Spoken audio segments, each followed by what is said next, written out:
Born in the smallest house in the poorest part of a Maine mill town, Edna St. Vincent Millay grew up to become the first woman in history to win the Pulitzer Prize for poetry. And the prize is the quiet part, a life so crowded with scandal, genius, and tragedy that no novelist would have dared invent it. At 19, she was secretly betrothed to a man who did not exist, a candle lit for him on the 3rd of every month, a tin ring kissed in an empty house. Real men would spend the next 30 years proposing to a post that was already filled.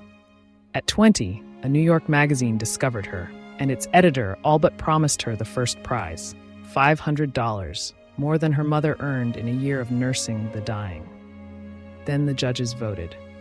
The promise collapsed, and through the wall of the smallest house, she heard her mother crying, but the injustice made more noise than any prize could have.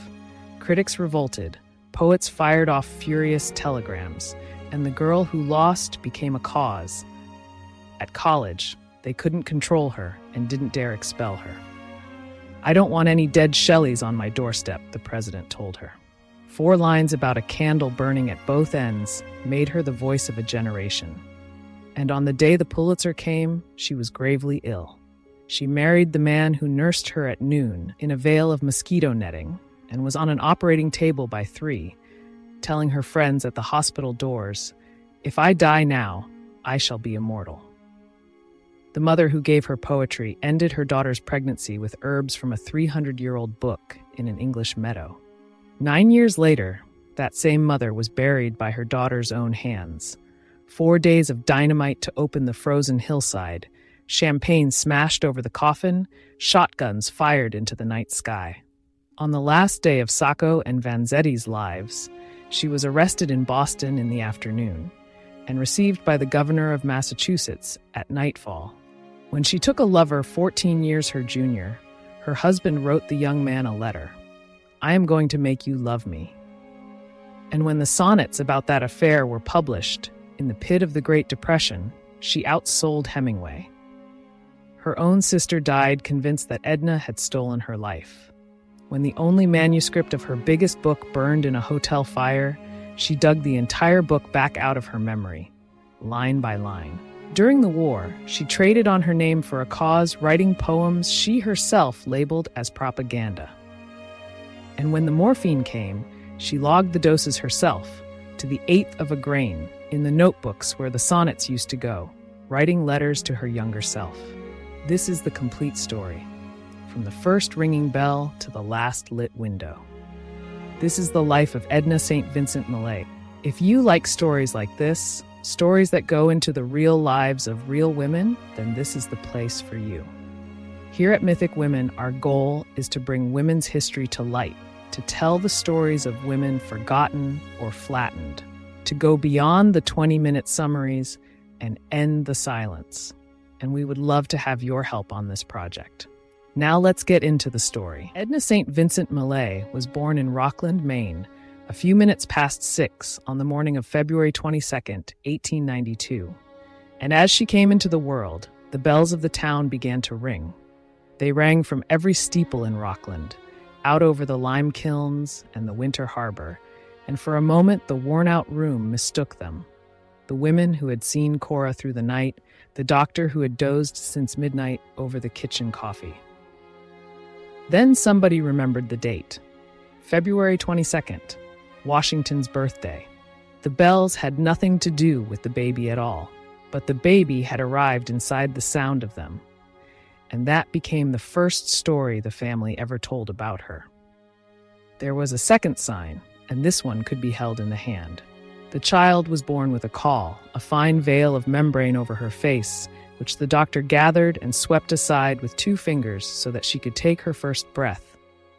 Sailors paid good money for a caul. It was held to be proof against drowning. The midwives read it more precisely: eloquence and a long life of riches and fame. The eloquence came, the riches came, and the fame. The long life did not. Her name had been decided before she was born, and it came out of the dark of a ship's hold. A year earlier, her mother's younger brother Charlie, the adored one, the baby of that scattered family, had stowed away on a freight steamer out of New Orleans, bedded down on the cotton bales below decks and woken up entombed. 9 days he lay trapped in the dark. No food, no water, shouting into machinery that swallowed the sound. He gave himself up for dead. And then he swore it for the rest of his life. A light began to grow down in the blackness until he could see through the ship's timbers as though they were made of clear glass. They found him unconscious when the ship made New York and carried him to St. Vincent's Hospital, where the Sisters of Charity pulled him back from the far edge. The newspapers loved him, the New Orleans stowaway, the man who had died in the dark and come home. 3 days after the baby's birth, her aunt sat down and wrote to Charlie. The family's new girl carried his rescue in her name. The Vincent was for St. Vincent's, the hospital that had cared so well for their darling brother. If the baby had been a boy, they were going to call him Vincent. They looked at the girl and kept it anyway. Edna went on the certificate. Nobody in that family ever used it. From the cradle, she was Vincent, a girl named for a resurrection. The woman in the bed, Cora Buzzell Millay, 28 years old, had been managing catastrophes since she was 15. 15 was her age, the winter her mother fell in love. Her mother was Clementine, married at 17 to a hired man 15 years her senior, 6 children before she was 30. Then at 33, a young doctor named Todd began calling at the house, and it was Cora, the eldest girl, who sat her weeping mother down and told her to go. Take the little ones and go. I will stay, and I will tell father. When the father came home from his night shift, she told him, baldly, she admitted long afterward, with a coolness she only later recognized as hysterical. He looked around the room at his crying sons, and he wept. For the rest of her life, Cora called that night her martyrdom. She never once called it a mistake. Freedom gave Clementine 4 years and 1 trade. She wove hair, the saved combings of living women, keepsake locks clipped from the dead, into switches and ringlets and mourning brooches, working the strands across a little hand instrument that looked like a harp. Then, on a June day in 1882, on a country road, something spooked her horse. The buggy went over. Her head found a rock. She was 37 years old, and the last thing she said was that she could not leave her babies. Months later, a fire went through the family's rooms in Newburyport and finished what the road had started. Every photograph, every letter, every object their past was kept in. Cora came out through the smoke with her baby sister in one arm and a rag doll in the other. After that, the family scattered, and Cora drifted north to farm cousins in West Camden, Maine, and into the fields, where her cousin Marcia walked her out in the clear of the morning and taught her the plants: pennyroyal, tansy, mullein, a blue-flowered herb called alkanet, which stem did what, when to cut it, how to coax a remedy out of a weed. Cora took that knowledge the way other women took a dowry. One day it would save a daughter's life, and once, years on, in a meadow in England, it would be put to a darker use. Henry Millay found her at a dance in Maine, a farmer's son who had looked hard at farming and declined it. Blue-eyed, broad through the shoulders, lovely manners over a hand of poker. He sold men's clothing when he worked, fished when he didn't, and courted Cora with books he never opened himself. And there was never a day, in all the years coming, when he could not make her laugh. They married on St. Patrick's Day, 1889, and set up in a snug Rockland cottage they rated, strictly between themselves, D.E., damned elegant. 3 years later, the bells rang. That spring, they moved inland to Union, Maine, a farm village small enough that a charming new man was an event. Henry did well there, for Henry. He got himself elected superintendent of schools. He was liked in every parlor and at every card table in town, and the card tables, quietly, were eating the household. He gambled what he earned before he'd quite earned it. In time, the family would lose the house itself. Cora took in piano students and paid the meat bill with the lessons. The daughters came fast. Norma arrived in December of 1893, fair and blue-eyed like her father, a baby who, the family swore, could carry a tune before she could speak a sentence.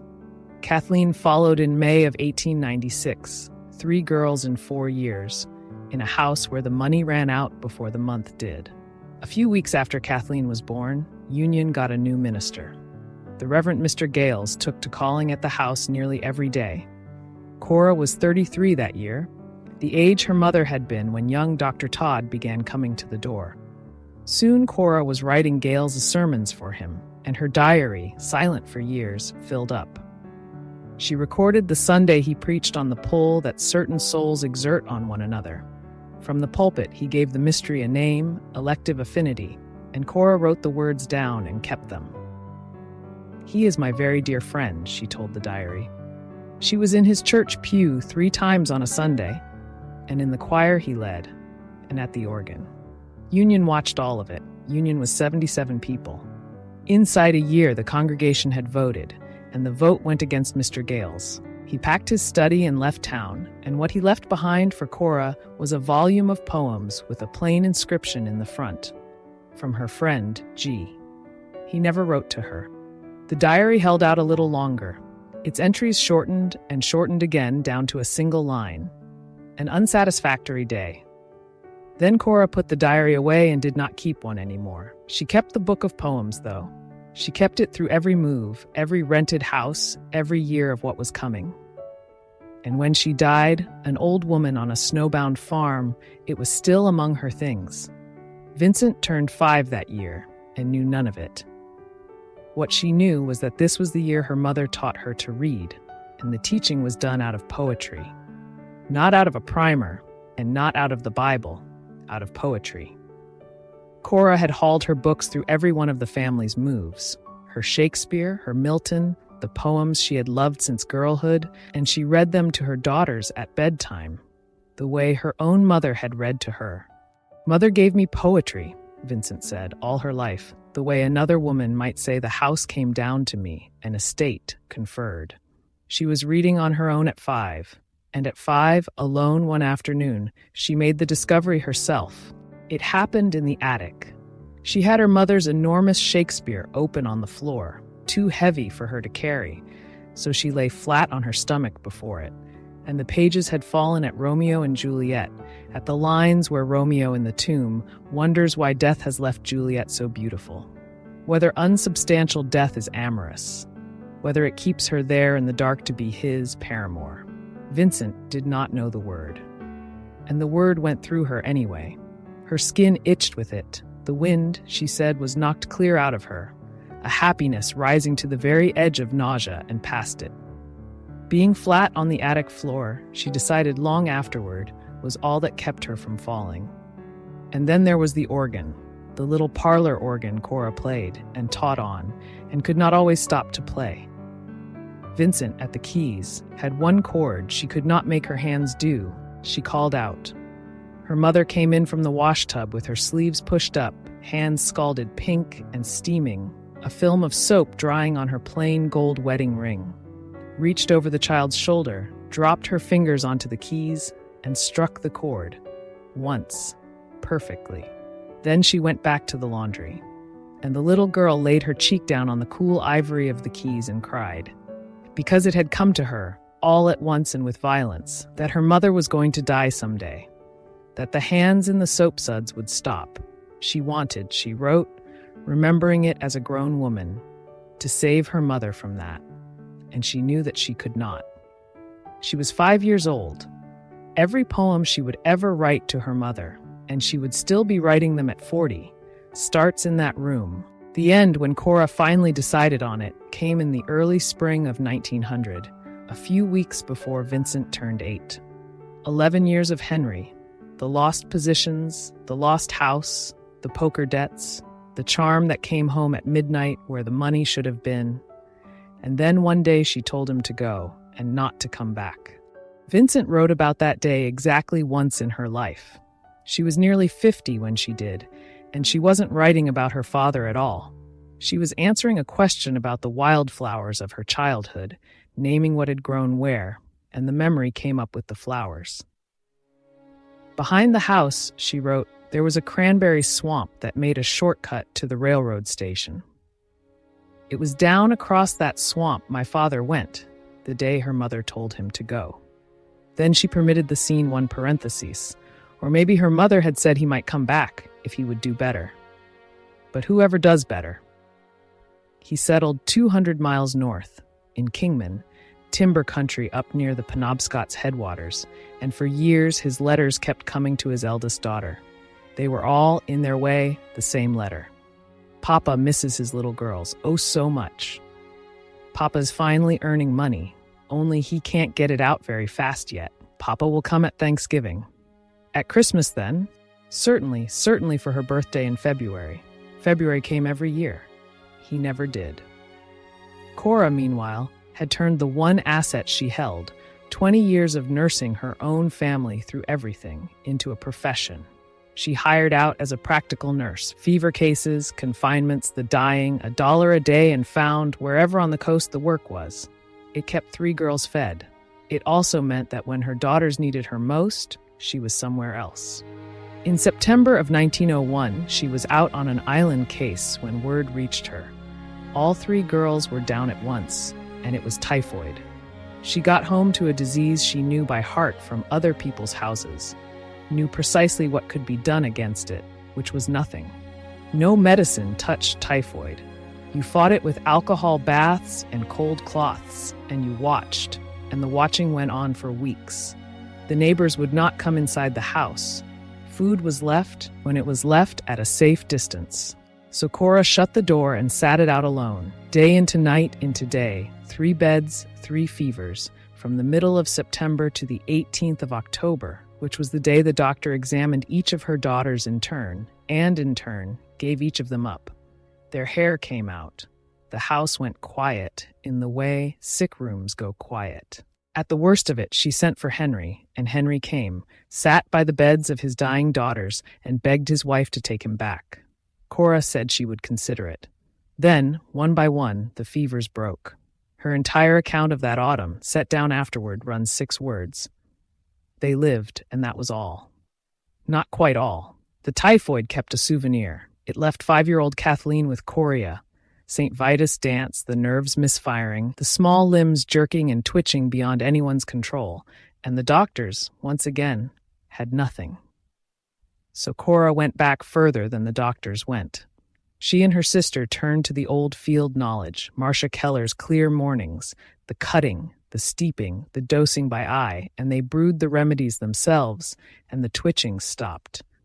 Where medicine had given up 3 children in one day, the weeds held the line. Cora put that away with everything else she carried. And Henry, who had come, who had begged, whose case was still under consideration, Henry was not taken back. He went north again, over the swamp for good this time, and the family of 5 that God and Maine had joined together was now permanently a family of 4 women. That is the shape everything afterward happened in. Whatever came at them, poverty, scandal, sickness, the town's raised eyebrows, it came at a mother and 3 daughters standing in one small kitchen, and it got handled there by them because there was no one else. Vincent was 9. She had a word for the household later, when she was grown and the household was scattered. She said the 4 of them were like the wives of one husband who had gone off whaling and left them to keep everything alive until a ship that was never coming home. Cora came out of that autumn needing distance from everything Maine had cost her, and she took the girls south to Newburyport, Massachusetts, her mother's old city, the place the family had burned out of 20 years before.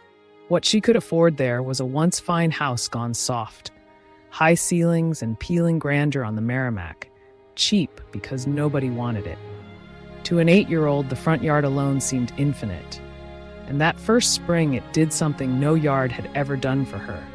It filled, all on its own, with a white flower she had never seen, hundreds of them, wild in the uncut grass. Nobody in the house knew what they were called. She found out years later, out of a book, Narcissus poeticus, the poet's flower, growing wild in her own front yard, and no one there could tell her. Newburyport also taught the girls what they now were in the ledger of respectable streets. There was a boy who lived opposite, the landlady's son, about Vincent's age. The 2 of them used to signal across the way. He was forbidden to set foot in the house. His mother had her reason and did not soften it. No child of hers would visit a household where a woman lived without a husband. And it was in the Newburyport years that Norma began keeping her own private ledger about Vincent. Because there was another side to the shining older sister, and it had no place in the prize medal stories. One day, in a fury no one could ever account for afterward, Vincent tore out of the house, took up a kitchen knife, and drove it into a tree, and stood there while her little sisters watched from the yard. Another time she was banished to the cellar until she apologized, and she did not apologize. Hours went past, then the day did, while Norma and Kathleen floated paper boats down the cellar stairs with crackers and peace notes folded inside. Vincent ate the crackers and stayed. It was their mother, in the end, who gave in. Norma carried those scenes for 70 years, and when she finally handed them over, she handed the interpretation over with them. "We used to say of Vincent that she had a bee chasing her," she said. Most of the time, the sting fell on Vincent herself, but when something came at her sister that she couldn't handle in her lovely way, then she was wild. The divorce papers came through in Rockland in January of 1904. Cruel and abusive treatment, custody of the 3 minor children to the mother, $5 a week in support that would arrive about as reliably as Henry had. Cora was 41, single, licensed for nothing but work. That autumn, she moved her daughters one more time, the last time, back up the coast to Camden, Maine, where the mountains come down to the bay. She had found them a house there.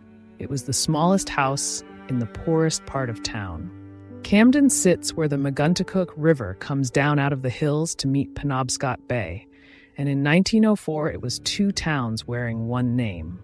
Along the harbor and up the good streets stood the white sea captains' houses, black shutters, widows' walks, elm shade, built on shipping money in the days when Camden yards launched 6-masted schooners into the bay. That Camden was already becoming a postcard. The summer people had found it, Philadelphia and Boston money, hotels and cottages filling June through September. But behind the postcard, upriver, stood the mills. Woolen mills, a paper mill, the works at the falls, long hours, short wages, and the Maguntacook came through town carrying whatever the dye rooms poured into it, so that the river below the mills ran whatever color the wool was being finished that week. The house Cora had taken was on Washington Street, hard by the river, in the mill section, a district with its own name, Milville, which nobody used as a compliment. The house sat so low beside the water that to reach the front door, you walked a long plank sidewalk, rickety over the wet ground. When the Maguntacook rose, it did not stop at the yard. Water came in under the kitchen door and stood on the floor, and in a Maine cold snap, the flood froze where it lay. The Millay girls' answer to that entered family legend. They laced on their skates, and they went skating, around the stove, across their own kitchen, on ice the river had delivered to the house. Cora was hardly ever there to see it. Nursing meant living where the patient lived, weeks at a time down the coast, sometimes months on a hard case. So the mother of the household arrived mostly in envelopes, instructions in a firm hand about the baker leaving bread with Aunt Clara, about doing the wash every Monday, about keeping some system in the house. And one instruction stranger and wiser than the rest: when the work is hateful, make up a song for it and sing. Vincent, 12 now, the eldest, the system itself, took the advice literally. She composed a repertoire for the housework, and the one that survives is the dishwashing anthem. "I'm the queen of the dishpan," it began, and it ran on through a whole mock-heroic chorus of pots and kettles galore, 3 girls hollering it over the steam of a wood stove kettle in an empty house. Keep the picture. A 12-year-old turning a sink full of greasy pans into a coronation, because the alternative was to feel what the sink actually was. Norma, at the far end of her life, would not let anyone call that childhood deprived, and she'd been in the kitchen. They were free to love their mother, she insisted. Exactly, because Cora wasn't standing over them all day, telling them what to do. Word that mother was coming home was a holiday in that house, And the way 3 daughters celebrated the holiday tells you everything about the household. Camden's respectable streets looked down the plank walk at all this and did not know what they were seeing. The Millays put up green plums in brine and called them mock olives. 60 years on, a neighbor was still marveling at the nerve of it. Nobody else did that sort of thing in Camden. Cora, home between cases, talked about her eldest daughter's gifts the way other women talked about the weather, until the bragging followed men home. One farmer, his patience gone at his own supper table, announced to his wife, "I would say my daughter is outranked." The town would spend 8 years trying to decide whether the Millay girls were beneath it or beyond it. The girls themselves never seemed to be in doubt. The Elm Street Grammar School got its first look at Vincent Millay that fall, and the principal, a Mr. Wilbur, decided at once what the problem was. The problem was her name. A girl called Vincent offended something in him, so he simply declined to use it. Every morning, he reached into the flowers instead. Violet, Veronica, Vivian, anything beginning with V except the thing she was called. And every morning, 12 years old, from the mill side of a town where her family hung by a plank sidewalk, she corrected the man with the same level answer, "Yes, Mr. Wilbur, but my name is Vincent." How long a grown man can lose that exchange to a child has a limit, and Wilbur found his in front of the whole class. He took up a book and threw it at her. Vincent walked to where it landed, picked it up off the floor, carried it to his desk, set it down, and walked out of the school. Cora happened to be home from a case, and Cora went up to Elm Street herself. The interview did not go well. It ended with the principal of the grammar school shoving Cora hard enough that she nearly went down the stairway, and with a settlement nobody could have predicted. Rather than return to Wilbur's room, the 12-year-old was moved up midterm into Camden High School. The youngest student in the building, out of the poorest house in town, dropped among teenagers. 4 years later, she was editor-in-chief of the school magazine. That same first winter, she wrote away to St. Nicholas, the great children's magazine down in New York, whose league pages printed verse from young readers all over the country, requesting 3 membership badges for 3 very interested little sisters. All 3 Millay girls submitted, faithfully, for years. Norma summed up the results from a distance of 7 decades. We never got a bite. Vincent got everything, a silver badge, a gold badge at 14. By her final eligible year, the league's cash prize. By 18, she had simply won everything St. Nicholas had to give, and the magazine's judges included, unknowingly, the first editors in America to pay Edna St. Vincent Millay for poetry. Cora's account book from one of those Februaries has survived, and it shows what the winnings stood on. A lean month, a nurse's wages, and $30, an entire month's pay, spent on a set of books for Vincent's birthday. Underneath, in the mother's hand, a reckoning of the household that scans like one of her daughter's exercises. 1 cross little girl, 1 grieved little girl, 1 satisfied little girl, 1 tired and discouraged mama. The satisfied little girl was Vincent. The other 2 would have to get used to it. By 1911, the picture of Vincent Millay that Camden held was settled. 19 now, the smart one, the prize winner, the little mother of Washington Street, kept home after graduation while classmates went off to normal school and jobs because somebody had to run the house. Days, she cooked and washed and minded the accounts. Evenings, there was the diary. And in the back pages of the diary, where nobody would ever go, she was keeping something the town could not have imagined. She had invented a man. It began that April, and it had rules. On the 3rd of every month, only the 3rd, and only at night, and only if the house was empty, she lit a candle and kept an appointment with him. He had no name and no face that she ever wrote down.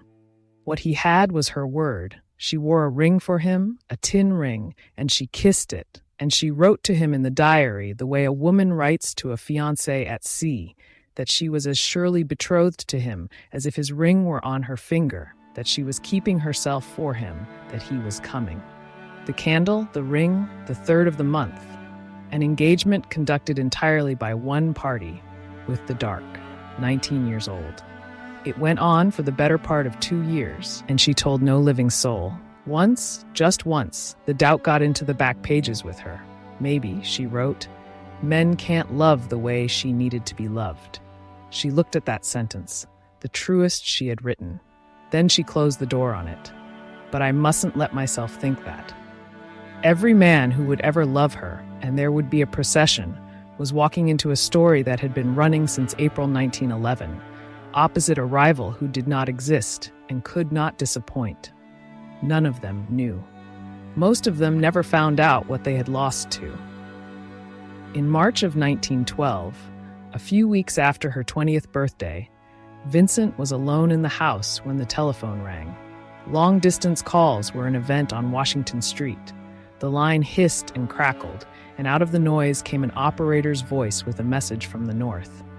Mr. Millay, your father, is very ill and may not recover. Vincent stood with the earpiece against her head and could not make a sound. The operator finally asked, "Is that all?" And she heard herself say yes, and hung the receiver back on its hook. Her mother was away on a case. There was no time to consult anyone and no money to speak of. She packed a borrowed suitcase and started north the next morning alone. The boat up the coast, then the train, hours into timber country she had never seen, toward a town called Kingman, and a man she had not laid eyes on in 12 years. The last she had seen of her father, he was a figure crossing a cranberry swamp. She was going to sit at his deathbed, and she was going as the family's representative. None of the others came. And then Henry, true to himself one more time, declined to die. She stayed in Kingman for weeks while he mended, weeks in a strange man's house, being a daughter to him. He was easy company, blue-eyed, heavier and grayer, full of card games and good stories, generous with the little he had. She could feel, watching him across a checkerboard, exactly what her mother must have felt at that dance in 1888, how effortless he was to like, and underneath it, all the reasons the liking hadn't been enough. She had come north braced for a deathbed, and found instead the answer to a question she'd carried since she was 8, what her mother had sent across the swamp. A lovely man, that was all. A lovely man, and a life that would have gone on being small beside him forever. She left as soon as he could spare her, and the leaving had no drama in it. He would live another 23 years. She would see him almost never. What mattered was the journey home. The boat came down the coast in the raw end of a Maine winter, and she wrote it with a long poem building in her head. A poem she'd been circling for a year, and that the weeks in Kingman had somehow shaken loose. It was not about her father, or Camden, or anything a neighbor could have recognized. It was about a person lying on a mountainside who feels the whole crushing weight of the world's suffering press her down into the grave, who dies of it, is buried, lies under the friendly sound of the rain, and then asks God for the world back, and gets it. The rain in torrents, the black earth breaking open, the soul rising. She had a title, one old-fashioned word, Renascence, rebirth. She came home to the smallest house in the poorest part of town, 20 years old, and wrote it. And the following summer, a magazine in New York announced a poetry contest. In the middle of July 1912, Vincent walked home from the Blueberry Barrens with a pailful for that night's supper and found her mother standing on the doorstep of the little house with an envelope in her hand. It was addressed to E. Vincent Millay, Esquire, from New York City. Whoever had written it took for granted that he was writing to a man. Months earlier, Vincent had copied out Renascence in her best hand and mailed it south to a magazine venture called the Lyric Year.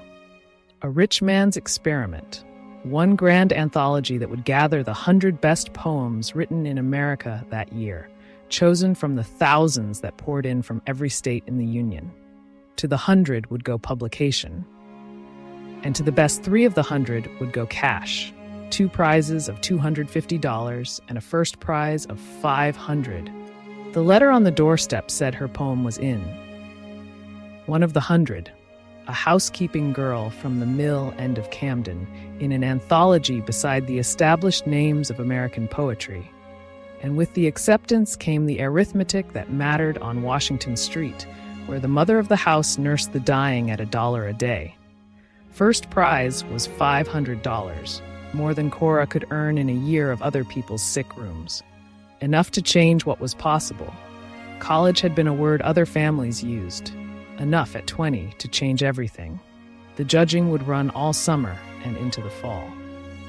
In the meantime, the man in New York, the anthology's editor, one Ferdinand Earle, wanted to correspond with his discovery.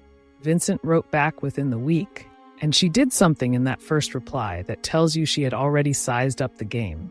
She did not entirely correct the Esquire. She let the man in New York keep guessing what E. Vincent Millay was, and made the guessing part of her charm. Ferdinand Earle turned out to be a millionaire's son who had decided to spend some of the fortune on poetry. A painter, an amateur poet, movie star handsome, with a chateau education and a scandal or two already behind him. The lyric year was his show, his money, his taste, and fatally for what came next, his enthusiasm. Because when Vincent's reply reached him and the mystery of E. Vincent Millay, Esquire, came undone, when it emerged that his discovery was not a man at all but a 20-year-old girl at the top of Penobscot Bay, Earle was not embarrassed. He was enchanted. She fed the enchantment with both hands. She sent him a self-portrait in prose, itemized like a police notice and pitched like an actress's card. 5'4", 100 pounds, red hair, plays ragtime, she admitted, rather more often than the household desires. He answered in kind, and soon the envelopes from New York were arriving at Washington Street almost daily, opening with his own name for her. Dear Tomboy. The girl who kept an appointment with an invented man on the 3rd of every month now had a real one on paper. Older, rich, brilliant, hanging on her letters. She was witty for him. She rationed herself for him. Every skill the back pages of the diary had rehearsed in the dark, she was now performing for a live audience of one. And Earle, who should have known better, began saying things a contest judge has no business saying.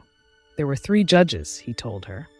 But he let her understand the field as he saw it, and what he saw was her name at the top of it. He would wager odds, he wrote, on Renascence. He asked for her photograph. He signed himself with growing warmth. Somewhere behind him in the apartment on Riverside Drive, unmentioned in the flying letters, was Mrs. Earle, a former opera singer with a temper Earle had reasons to respect, and behind her, unconsulted, the 2 other judges who had opinions of their own. None of that reached Camden.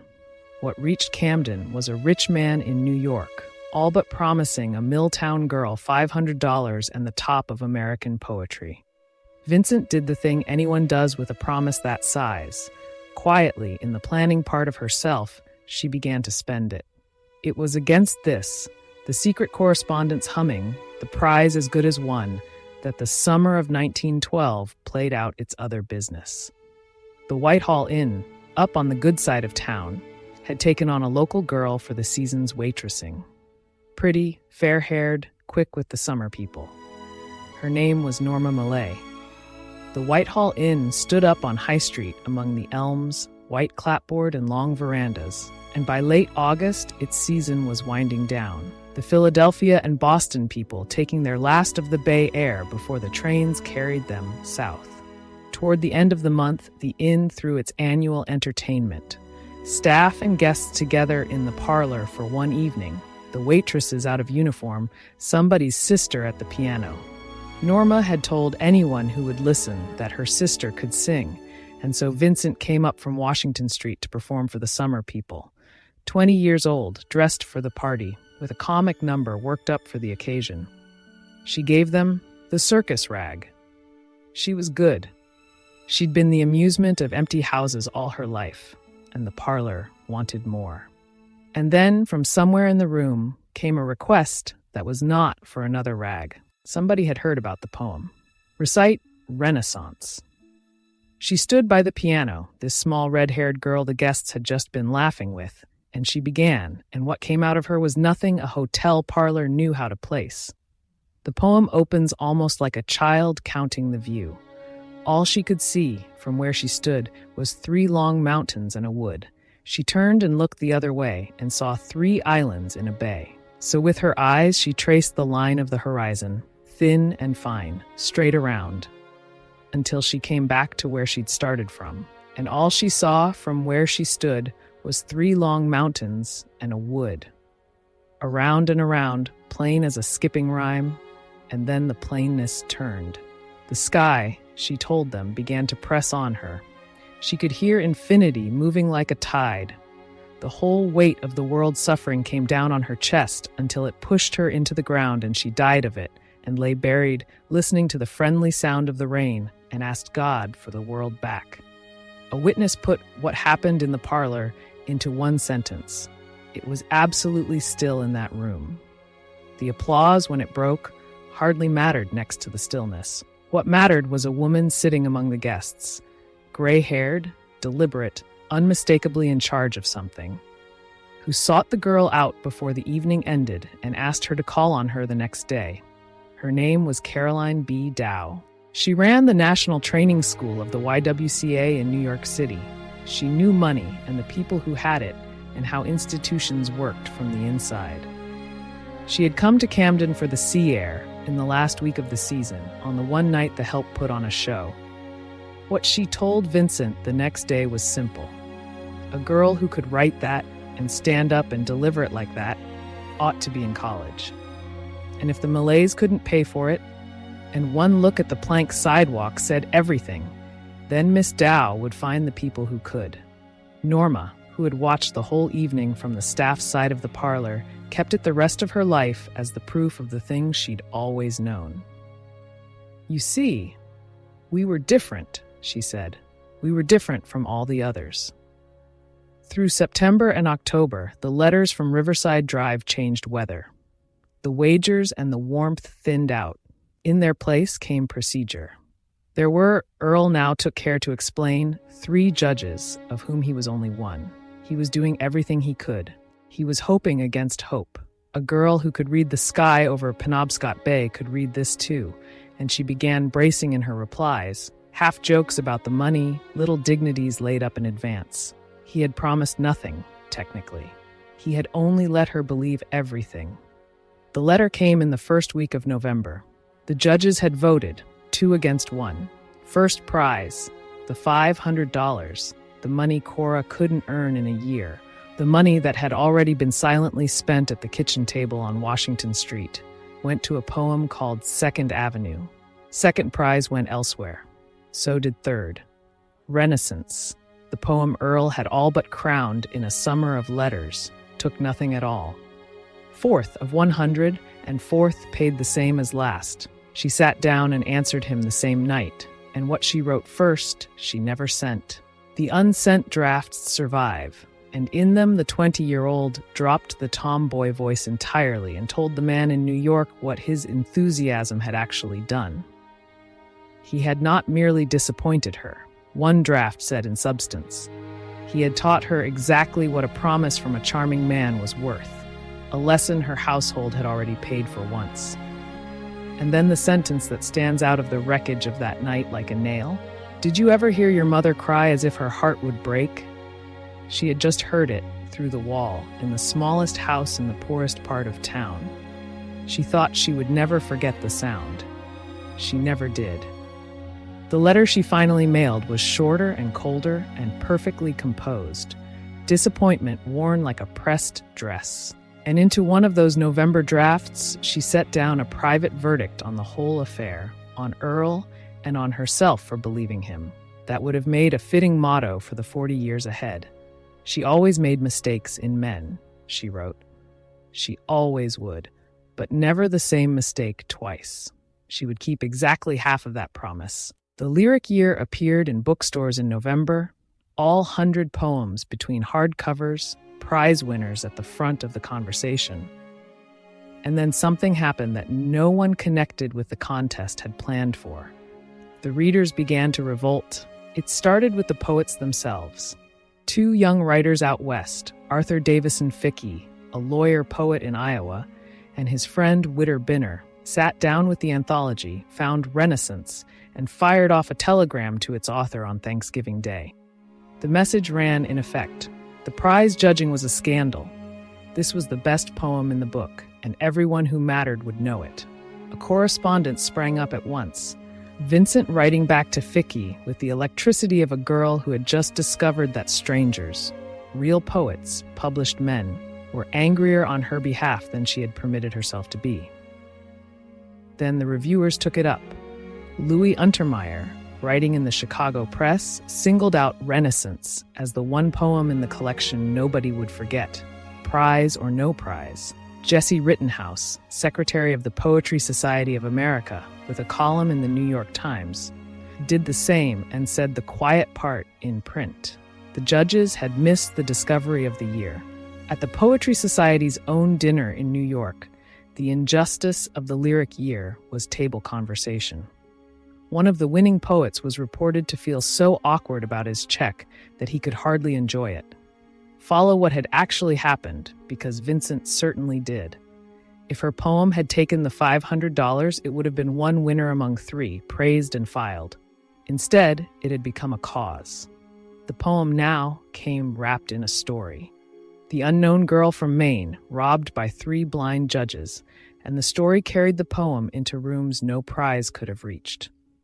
At 20, before she had set foot out of Camden, Edna St. Vincent Millay had been handed the most durable lesson of her professional life. The machinery of fame runs better on injustice than on victory. Losing, done conspicuously enough, pays compound interest. And the August seed broke ground, right on schedule. Caroline Dow had not been idle since the night in the Whitehall Parlor. Through the winter, she assembled her people, church money, YWCA money, a wealthy friend here and there, into something no judge could revoke: tuition. The plan firmed into shape. A semester of preparatory work at Barnard in New York City to polish the gaps a Camden education had left. Then, in the fall of 1913, Vassar. Smith wanted her too. There was a scholarship offer and a small comedy of colleges contending over the Milltown girl. Vincent weighed the two the way she now weighed everything, and gave a friend the deciding argument in one line. Lots of Maine girls go to Smith, she said. Very few to Vassar. She was done being one of many. She had been 4th of 100 once, and once was enough. She left in the first week of February 1913, a few weeks before her 21st birthday, and the last thing she did in Camden was performed, like the consecration, for an audience of nobody. She took the diary, her book, the whole secret archive of Washington Street, the invented fiancé, the candle ritual, the tin ring, the doubt she had ordered herself not to think, and she closed it for good. Then she melted candle wax over the edge of the pages, pricked her own finger, and pressed a drop of blood into the seal. A private document, closed with a private ceremony. Wax for the candle that had burned on the 3rd of every month, blood for the girl who had kept the appointments. Whatever she was going to become in New York, she was not taking him with her. The engagement to the dark was over. She packed the sealed book at the bottom of her things. The household she was leaving had already rehearsed this departure 100 times in theory. If one of them got out, the family creed ran. They all would, one pulling up the next like women on a rope. Now the theory had a train ticket. Norma and Kathleen stayed behind with the dishpan and the plank sidewalk. Cora, between cases, saw her eldest off with the practical blessings of a woman who had been financing this exact moment, $30 of book money at a time, since the girl was 12. 2 days of boats and trains, and then the doors of Grand Central Terminal. The largest interior space she had ever stood in, opened that very winter, all marble and electric light, with a painted zodiac wheeling across a ceiling higher than any building in Camden. Into it walked 5 feet nothing of Maine, 20 years old and passing everywhere for 15, red hair worn down her back in pigtails, carrying one suitcase, and inside it, under the clothes, a book sealed with wax and blood. Miss Dow's arrangements caught her up at once. A room at the YWCA training school uptown, a schedule of classes at Barnard, introductions waiting to be made. Within days of arriving, the girl who had recited for a hotel parlor was being produced at Miss Dow's gatherings to recite for rooms full of the women paying her bills. She wrote home constantly. New York, she reported, was everything. And in the fall, the real thing began. Vassar. Vassar, when she reached it that fall, was a walled garden of 1,000 young women in, and it took roughly a semester for both parties to understand the mismatch. The college received girls of 17 and 18, fresh from supervision, and finished them under rules for everything. Lights out, chapel, permissions, chaperones. Into this arrived Vincent Millay, 21 going on legend, a woman who had run a household since she was 12, published beside the names her professors taught, and answered to no authority on earth except a mother 2 states away who mostly wrote to say, "Keep on." She looked 15. She had been, in every way that counted, an adult for a decade. She did the work when it interested her and cut it when it didn't. She smoked, forbidden, naturally, in the one place ingenuity suggested nobody would patrol, the college cemetery. She collected penalties the way she'd once collected medals, and the deans learned what Mr. Wilbur had learned on Elm Street. The girl did not bend. She negotiated. What kept the ledger balanced was that she was also, visibly, the most gifted thing in the building. On stage above all, Vassar poured its energies into theatricals, and Vincent became their star. Actress, playwright, the figure younger students schemed to glimpse.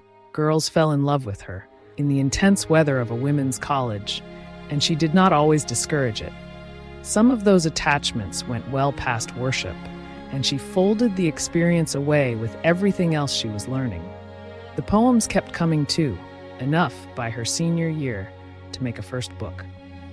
Presiding over all of it was a new president, nearly as young as his problem, Henry Noble McCracken, who developed for his most incorrigible student something between exasperation and connoisseurship.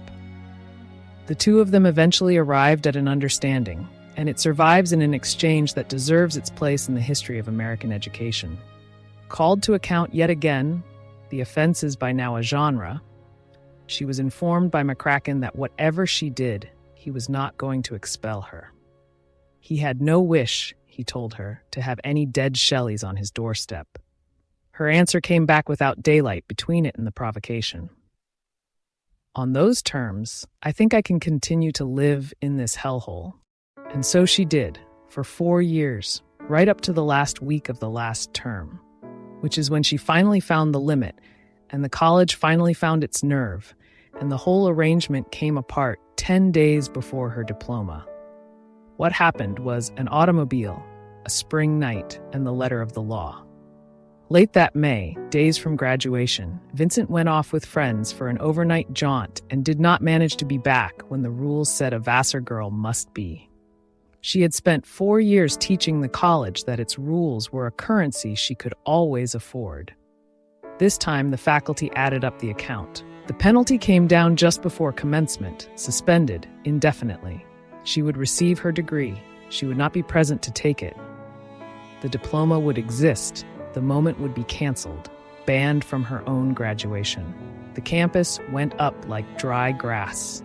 Her classmates drew a petition demanding the sentence be lifted and gathered 113 signatures. Even a faculty member put his name to it. The class of 1917 understood perfectly well what the college seemed determined to miss, that on commencement day, the girl in question would be the only person on that stage anyone would remember in 50 years.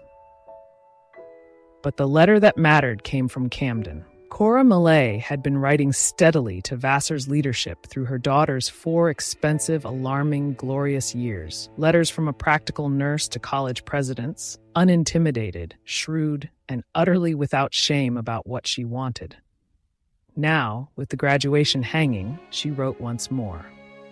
And this time, the strategist set down the ledger itself. She had been 17 years, she told them, working alone to raise her 3 girls. 17 years of other people's sick rooms at $1 a day, all of it aimed at exactly this, a daughter of hers, on that stage, in that gown. Vincent's education was the best thing that had ever come into her life.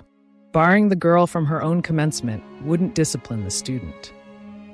It would take the bloom off the one victory the whole long war had produced and take it from the mother as much as the daughter. Set the two letters of this act side by side because the film turns on the pair of them. In November 1912, a man's letter took $500 off the kitchen table, and Vincent heard her mother crying through the wall.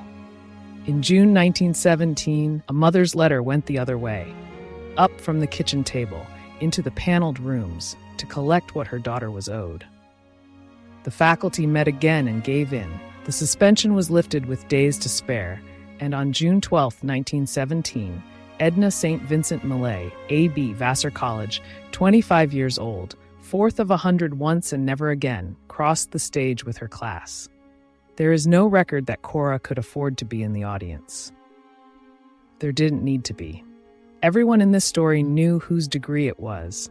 That December, a small New York publisher brought out her first book, Renascence and Other Poems, the whole Camden miracle between covers at last. It earned her, all told, about $25. The girl was published, celebrated, penniless, and 25. The century was young and violent, and 40 blocks south of the publisher's offices in a neighborhood called Greenwich Village, the rent was cheap and the doors were open. Greenwich Village in the winter of 1917 was the cheapest respectable address in New York, and it was cheap because it was crooked. The streets ran on old cow-path logic, defeating the city's grid.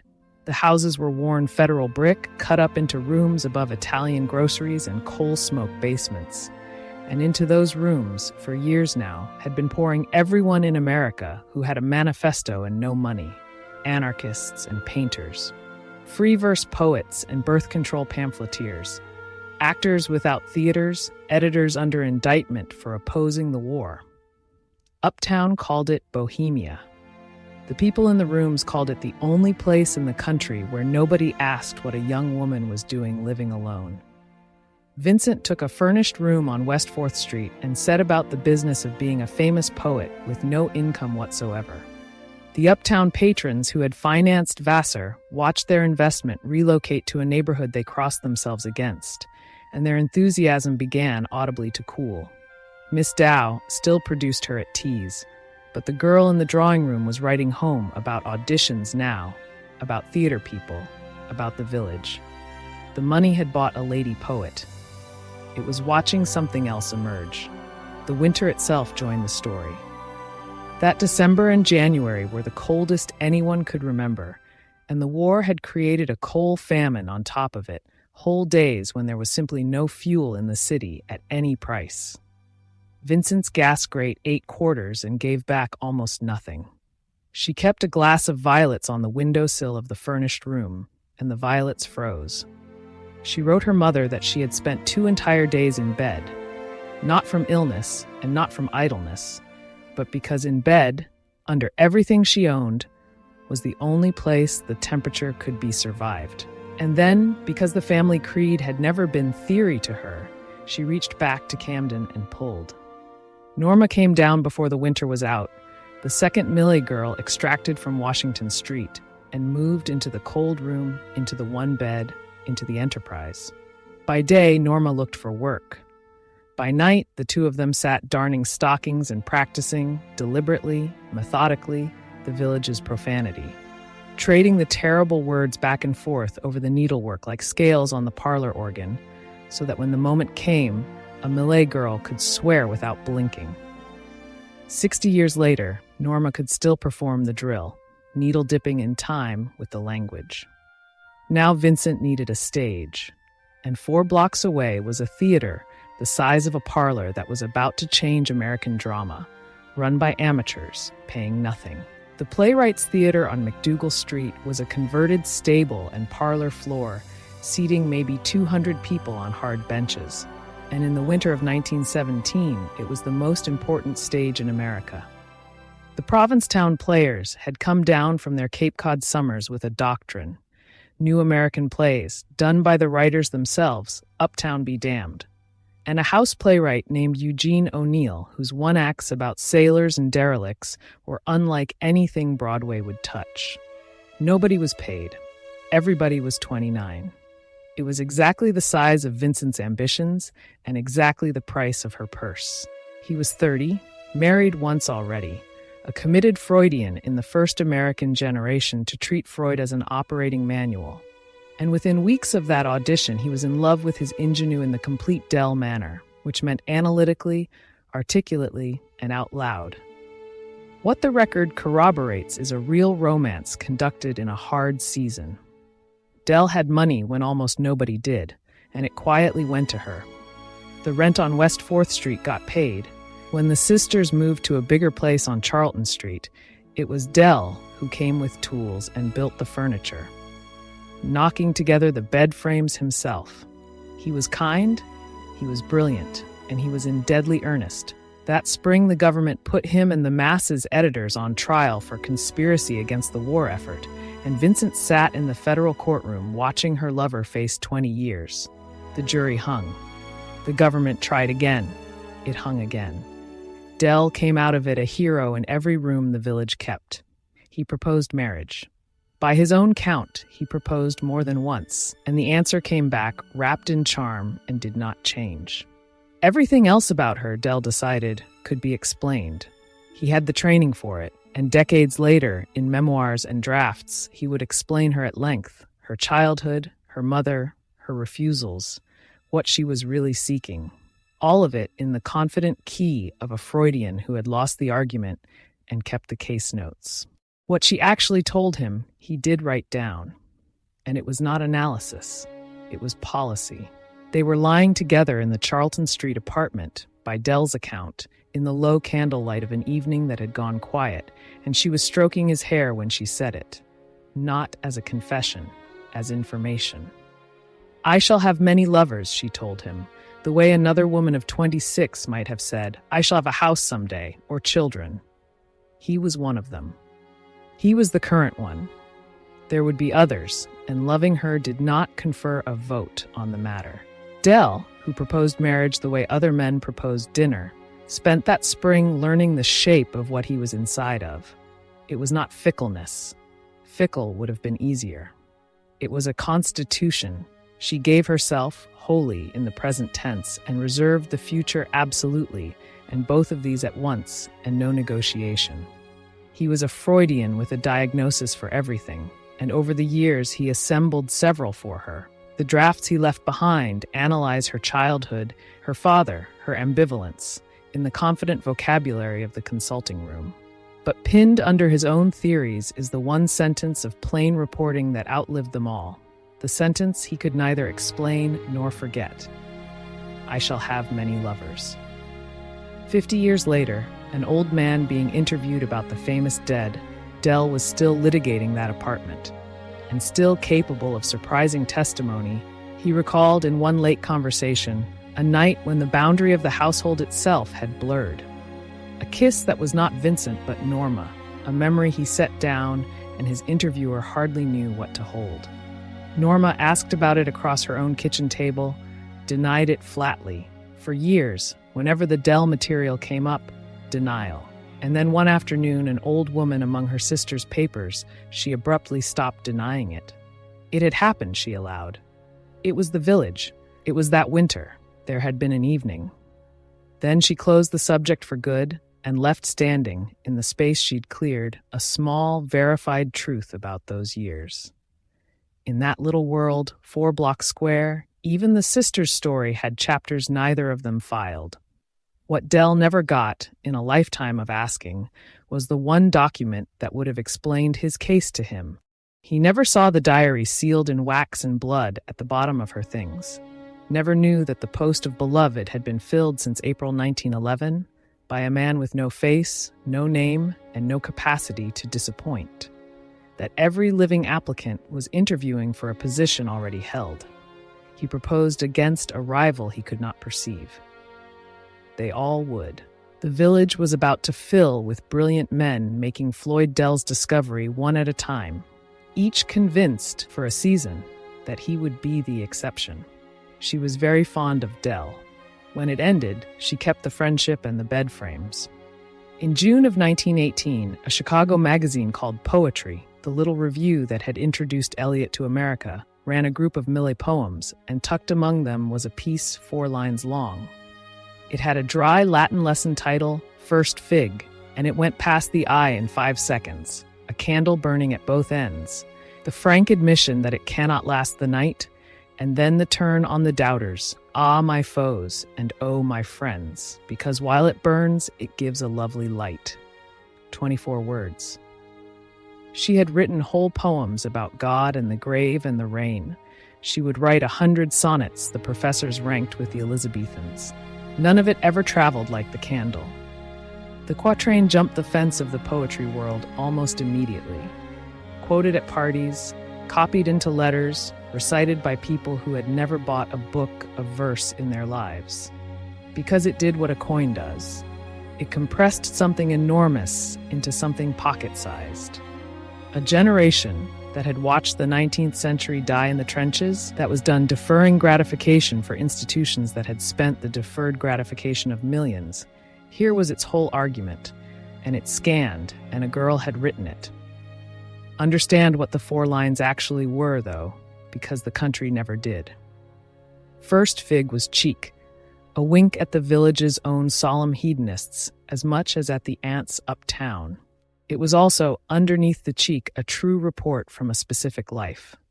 Nobody in America knew better than the 4th of 100 girl from the flooding kitchen what a candle costs. And the poem doesn't deny the cost. It puts the cost in line 2 and spends the rest defying it. Camden was in it. The coal famine winter was in it. So the poem was a joke and a creed and an economics, all 3 at once, which is why it worked. But a line that fits in every pocket ends up in every mouth. And a mouth doesn't carry nuance. What the country heard was simpler than what she wrote.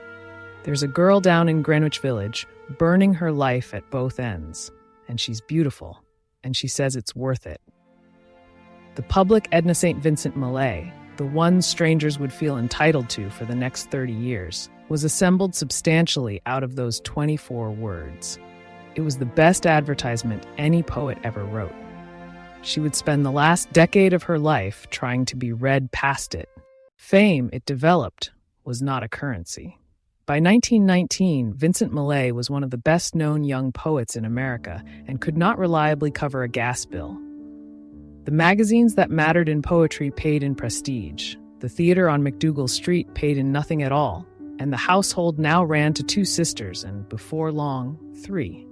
Kathleen extracted from Maine in her turn, the family creed executed in full, the whole Camden operation reassembled in downtown Manhattan with Vincent still at bottom, the 12-year-old running the system. Somebody had to be the $1-a-day nurse of this arrangement. There was no somebody else. So she split herself in 2, and she did it with a family tool, the slick magazines, Ainsley's first glossy fiction for the commuting classes, would pay real money for light stories and clever sketches, the kind of work she could produce with the left hand at speed. She would not put her name on it. The name was capital. The name belonged to the poems. Instead, she reached back up the female line and took her great-grandmother's maiden name, and in the spring of 1919, the magazines acquired a bright new contributor called Nancy Boyd. Boyd wrote satires of the village for the amusement of the uptown people, the village scandalized. Free love examined by its housekeeping, bohemia billed by the item, sophisticated fast, and paid by the word. Millay wrote the sonnets. They banked at the same address. The arrangement found its proper theater when Frank Crowninshield took her up. Crowninshield edited Vanity Fair, the glossiest, cleverest magazine in the country, the parish newsletter of everything fashionable, and he wanted both of her. He got both. Vanity Fair began running Edna St. Vincent Millay's poems and Nancy Boyd's prose, sometimes in the same issue, a distinction the magazine observed with a straight face. She was, so far as anyone could tell, the only writer in America being paid twice per masthead. Crowninshield, delighted with the arrangement, would prove the most useful of all her admirers, a man whose infatuations took the practical form of assignments. She was punctilious about the wall between the two women. Years later, with money tight, a publisher proposed collecting the Boyd pieces under the Millay name. The sales were guaranteed. She declined. Nancy Boyd had been invented to keep the poet unbought, and the poet stayed unbought. The most she would ever grant the collection was a preface, signed Millay, saluting Miss Boyd from across the wall.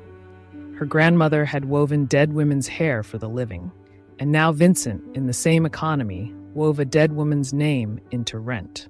The next two applicants arrived as a matched set, and they arrived through the day job.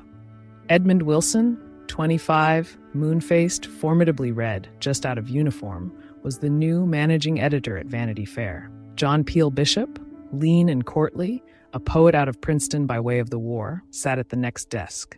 They were best friends. In the spring of 1920, they heard Edna Millay recite at a village party, and within weeks the two of them were in the condition the neighborhood had learned to recognize. Both in love with her, simultaneously, and discussing it with each other. Because they discussed everything with each other, and because she declined to make the discussion unnecessary by choosing. She was fond of them in inverse proportion to their solemnity. Wilson was the graver case. He brought his whole ordering intelligence to bear on her, and she teased him for it and took him to bed and went on exactly as before. The situation reached its perfect expression on an evening in the apartment when, by Wilson's own unblinking account, the two friends found themselves sharing the settee and the poet between them. Bishop holding the upper half of her and Wilson the lower, the two men trading courtesies across her about who had drawn the better share. She lay there, letting the arithmetic amuse her.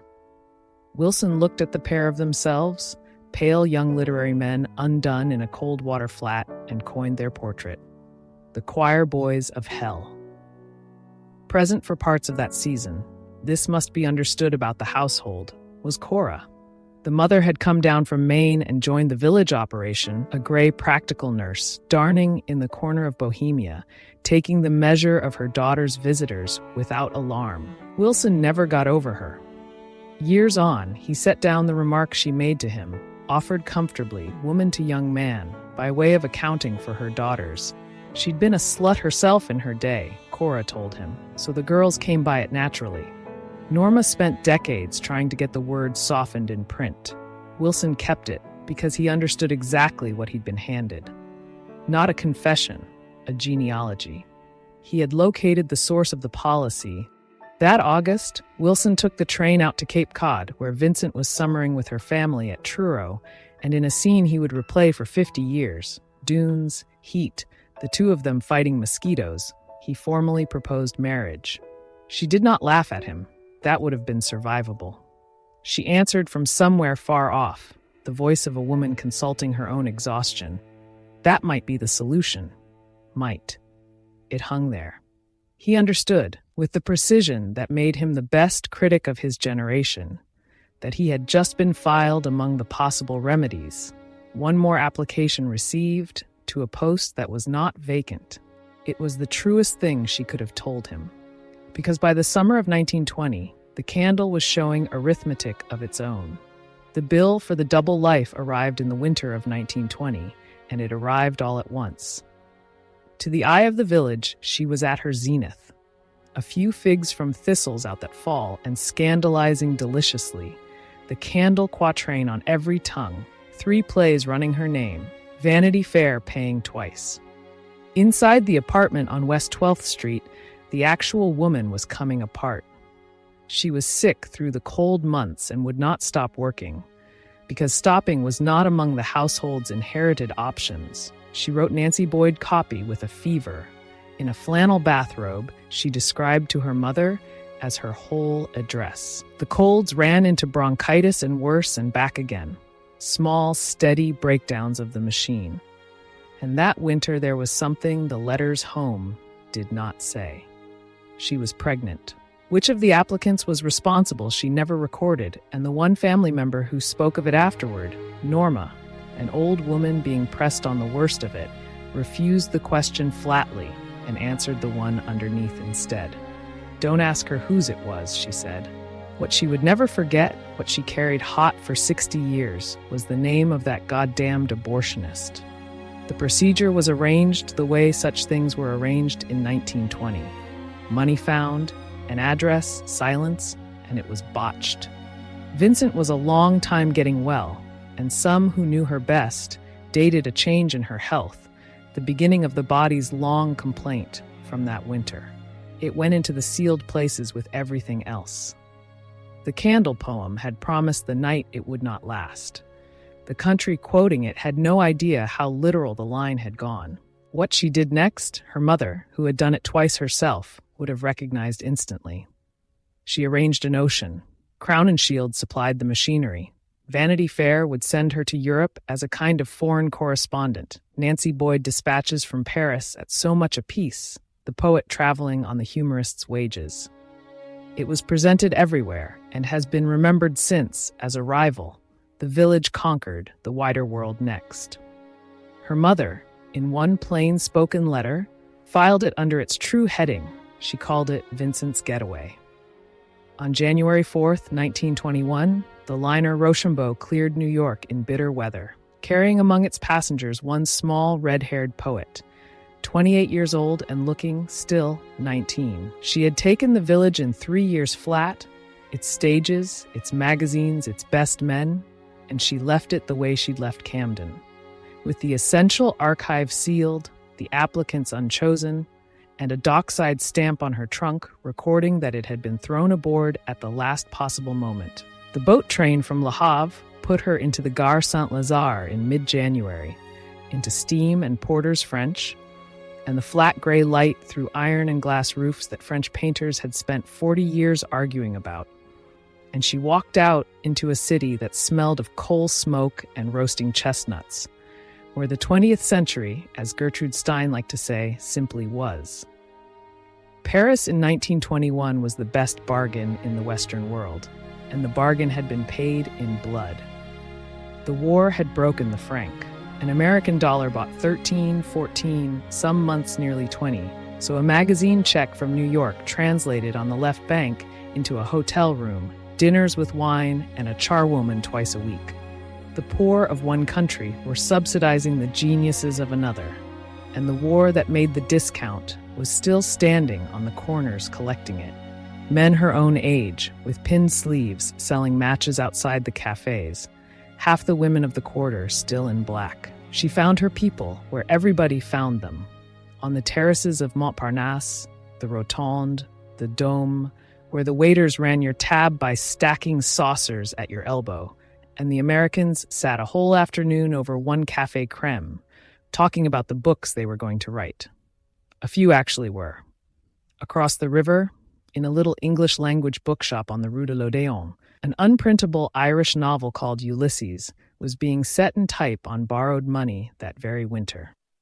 Vincent took her table with the rest and set Nancy Boyd loose on the neighbors.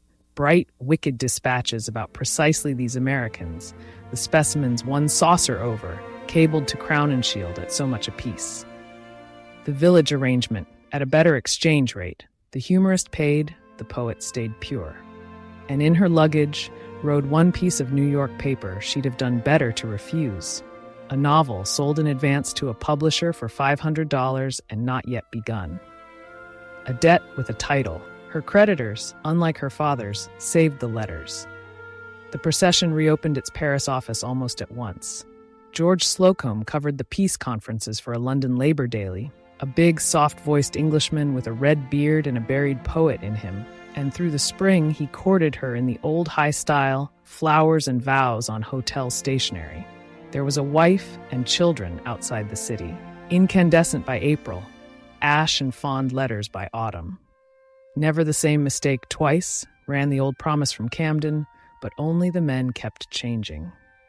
At 29, with an ocean crossed for the real work, she could measure exactly how little of it was getting done. The saucers stacked, the dispatches went out, the novel stayed a title.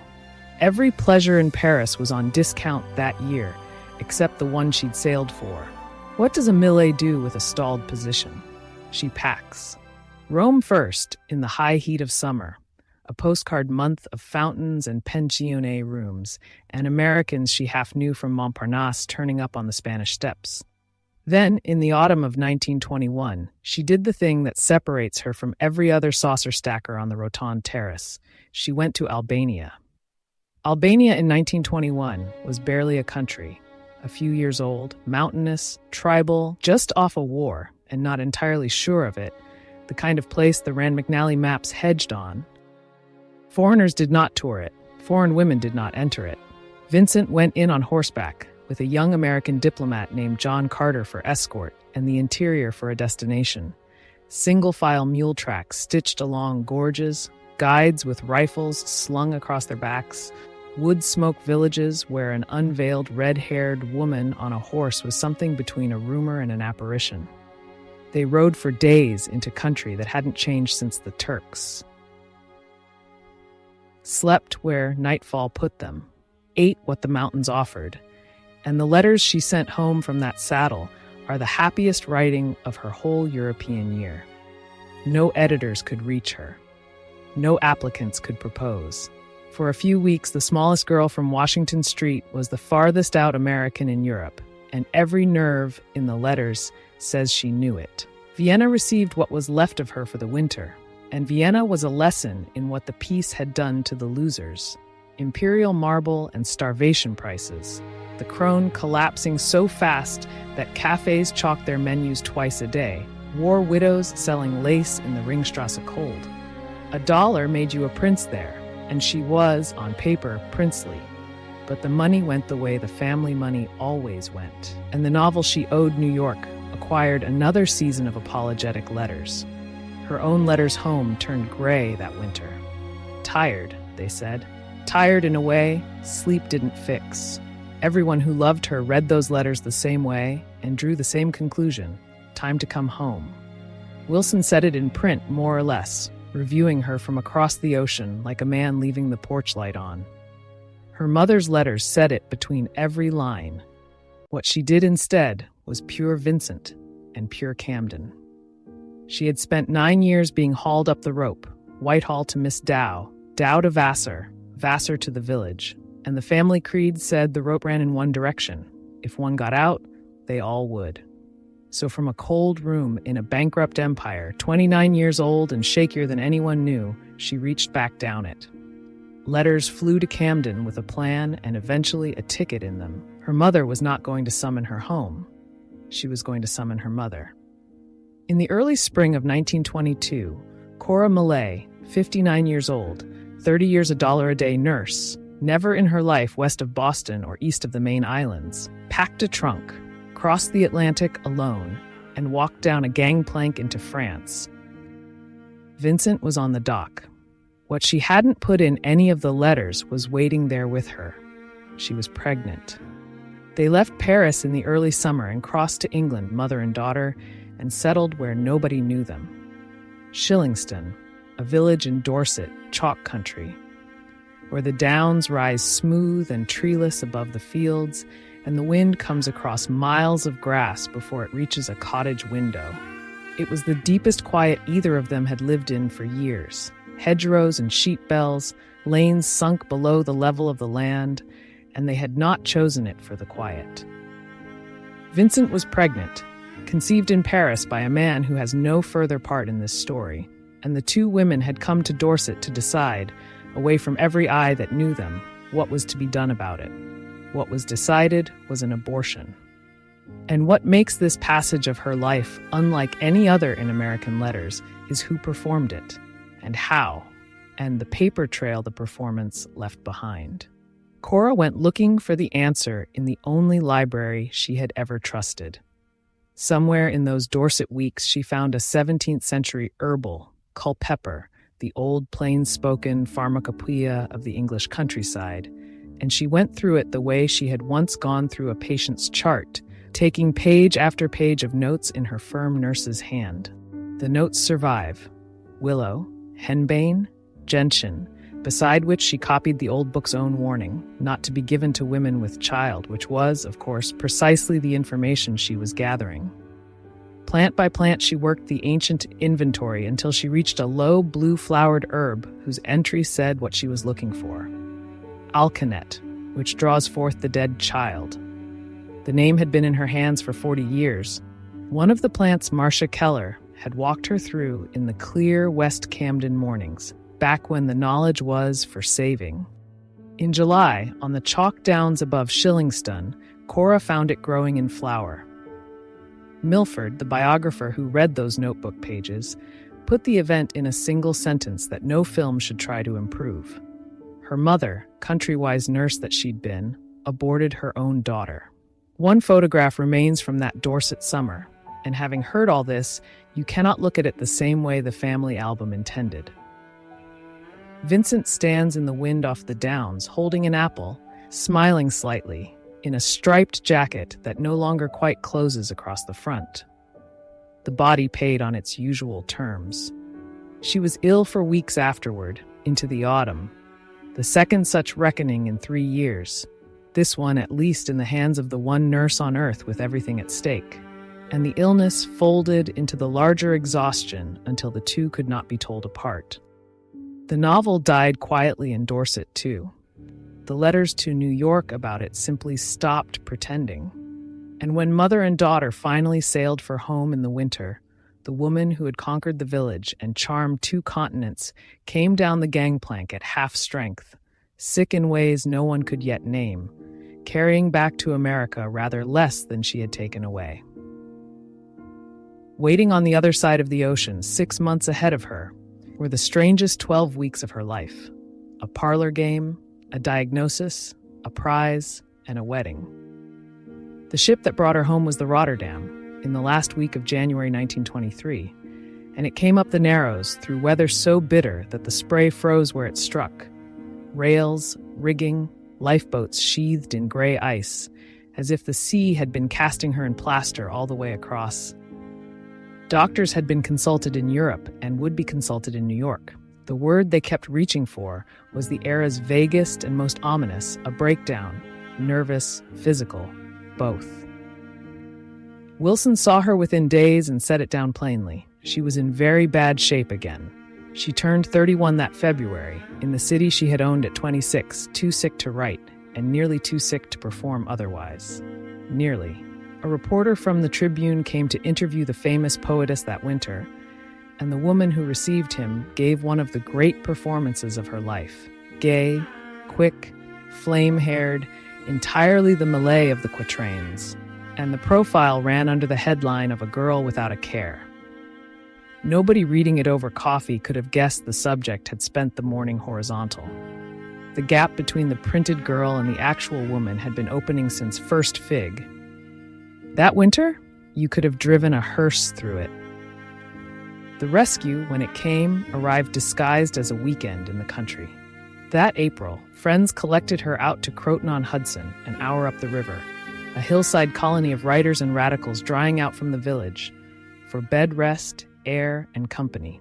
And on a rainy indoor afternoon, somebody proposed charades. The party divided into teams, and the game dealt Vincent by pure chance, a partner.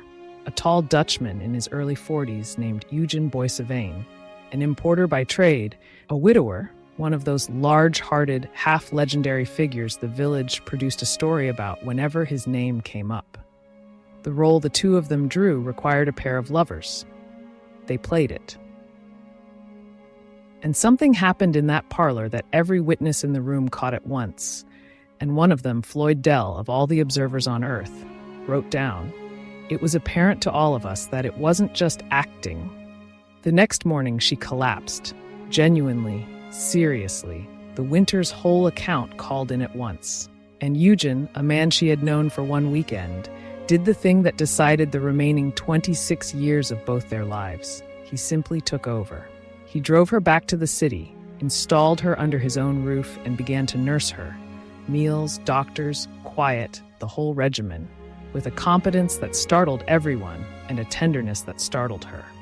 The friends watching formed 2 interpretations, and the film gives you both because both proved true. Arthur Fick, her Thanksgiving telegram poet, now at the center of her circle, recorded Eugen in those weeks as a man in a frenzy of purpose and preserved the declaration that became famous among them all. Hell, Arthur, I don't want to have a dirty little love affair with her. I want to marry her. And a cooler friend, watching the same performance, reached for a different word. He behaved, this one said, like a male nurse. The examinations that spring found real trouble in the abdomen. The accumulated bill, as her intimates understood it, of the last 4 years. The botched procedure of 1920, Dorset. The untreated grinding down of a body that had been run like a rented machine. X-rays, consultations, specialists conferring. The conclusion was surgery, serious enough that no one used soothing words about it, scheduled for the summer at a hospital uptown. To her mother, the one correspondent who got the unperformed truth, Vincent set down what her days had actually become. She was lying down, she wrote, 15 hours out of the 24. The coronation arrived by letter on the last day of April. The Pulitzer Prize for Poetry, for the Ballad of the Harp Weaver and the year's work around it, and with it a fact that put her name into every paper in the country at a stroke. No woman had ever won it before. First, not fourth of 100, not the robbed girl of the lyric year with the consolation of a scandal. First alone, in a category men had owned since its invention. The prize money was $1,000, exactly twice what Ferdinand Earle's judges had voted away from her kitchen table 11 years earlier. And if anyone in the Camden of her childhood was keeping the old arithmetic, so, we may be certain, was she. And between the diagnosis and the prize, in that same impossible spring, Eugen asked, and the woman who had refused the entire eligible population of 2 continents said yes. They married on the morning of July 18, 1923, at Croton, in the Garden of Friends, with the arrangements bearing every mark of the day's real schedule. The license had been hurried. The ring was borrowed. The bride's veil was improvised on the spot from a length of mosquito netting swagged off the porch. She was too weak to stand through much ceremony, and nobody pretended otherwise, because directly after the vows and the toasts, the wedding party got into cars and drove. Not toward any honeymoon, but down to New York Hospital, where the operating room was waiting for the afternoon. At the doors, somewhere between the wedding and the knives, she turned to the friends around her and delivered the line of her life. The Camden theatrical, the Whitehall performer, the Quatrain economist, all of them speaking at once through a woman in a mosquito net veil about to be opened by surgeons. If I die now, I shall be immortal. The evening papers had it everywhere by nightfall. 5 of them ran the story, 3 on the front page. The first woman laureate of the Pulitzer, married at noon, under the knife at 3. As publicity, no agency on earth could have designed it.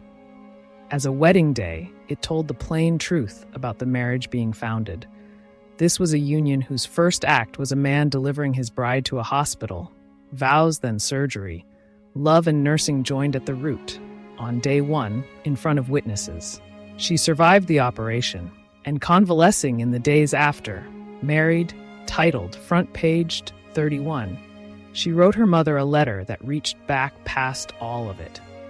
The letter went to Camden from her hospital bed in the first days of August, a daughter reporting to her mother that she had come through, that the surgeons were pleased, that the husband was proving himself a wonder at the bedside. And then, with the whole triumphant present tense at her disposal, the prize, the wedding, the survived knife, the letter turns instead to botany and to Maine, and walks itself backward 23 years to a piece of wet ground behind a house on Washington Street. She had been thinking, she wrote, about the bayberry bushes, about the wild things that grew in the swamp behind the little house. And there the sentence arrives, word for word as this film first gave it to you an hour ago. Because word for word is how she set it down on hospital paper in the summer of her coronation. It was down across that swamp my father went when my mother told him to go and not come back. Part 1 of her life closes here, at its exact midpoint. Camden to the Pulitzer, the flooded kitchen to the front pages, the ascent complete, Every prize collected, every debt of childhood paid, but the ones that can't be. What no one in the hospital room could know was that the second half had a different arithmetic. The first half of her life had been about getting everything. The second would be about what everything costs.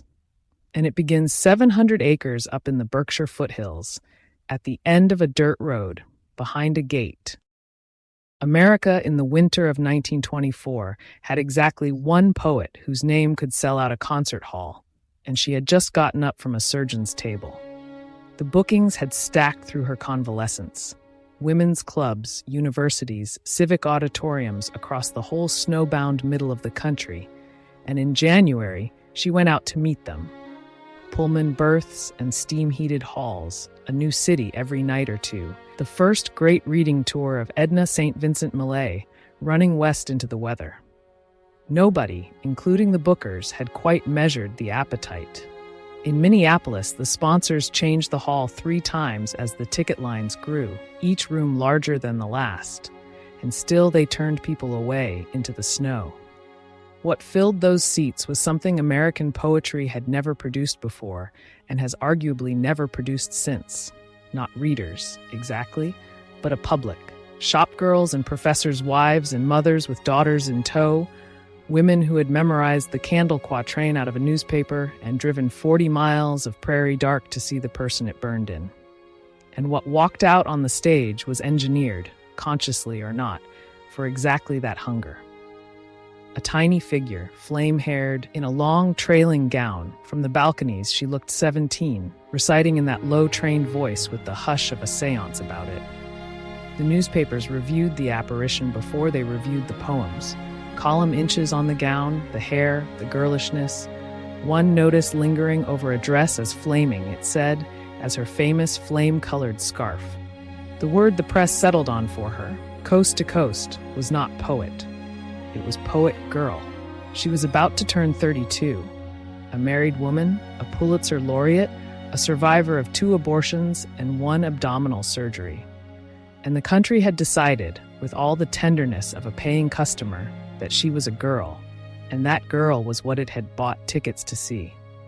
At night, on hotel stationery and railroad paper, she wrote to Eugen, and the letters home are where the performance stopped. After one engagement, a private reading in a wealthy hostess's drawing room, the poet hired in like the florist. She told her husband exactly what the evening had made of her. "If ever I felt like a prostitute, it was last night," she wrote, reading her poems, in her words, to a bunch of wealthy Jews. And underneath it, half a joke and all confession, the wish that she might never again write a poem that more than 5 people will like.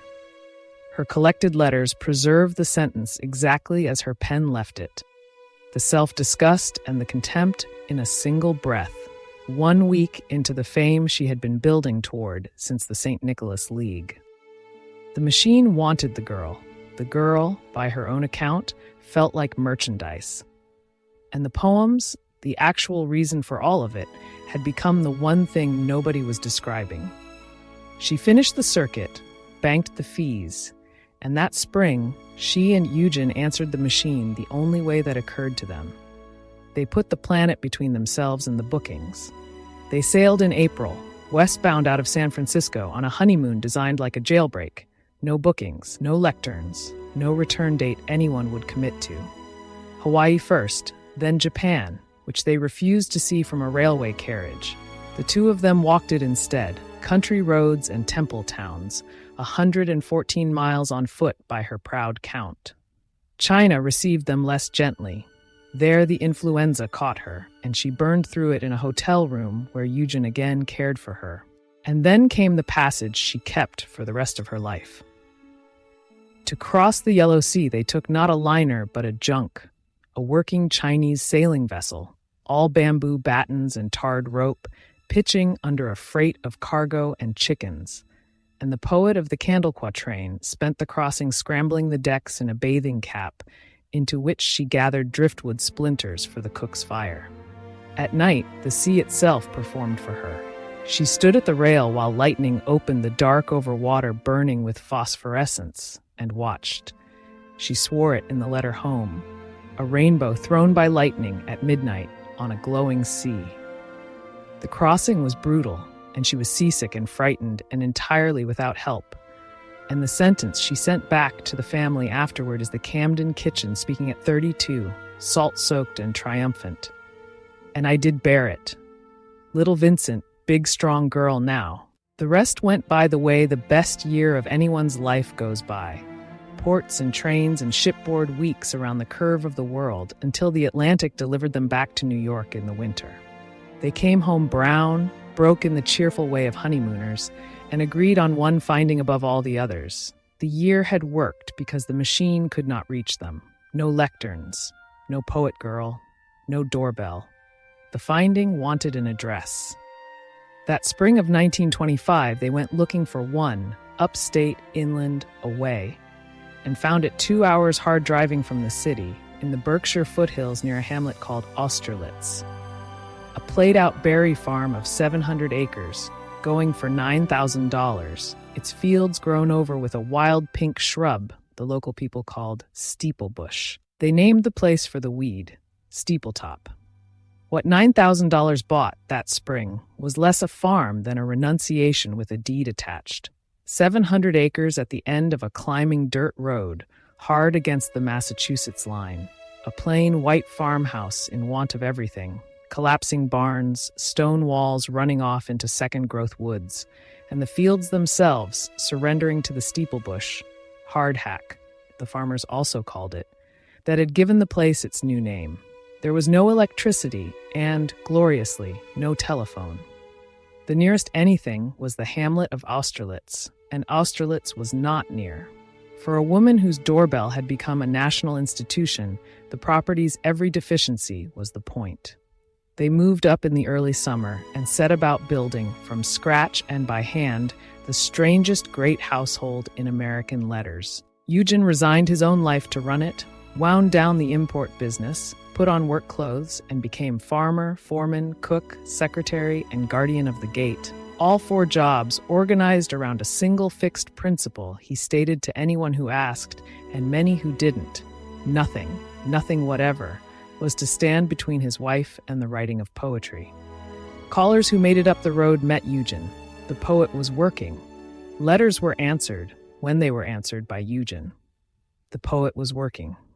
He poured the drinks, hired the help, kept the accounts, and built her, away from the house, a one-room writing cabin where no one, himself included, went uninvited.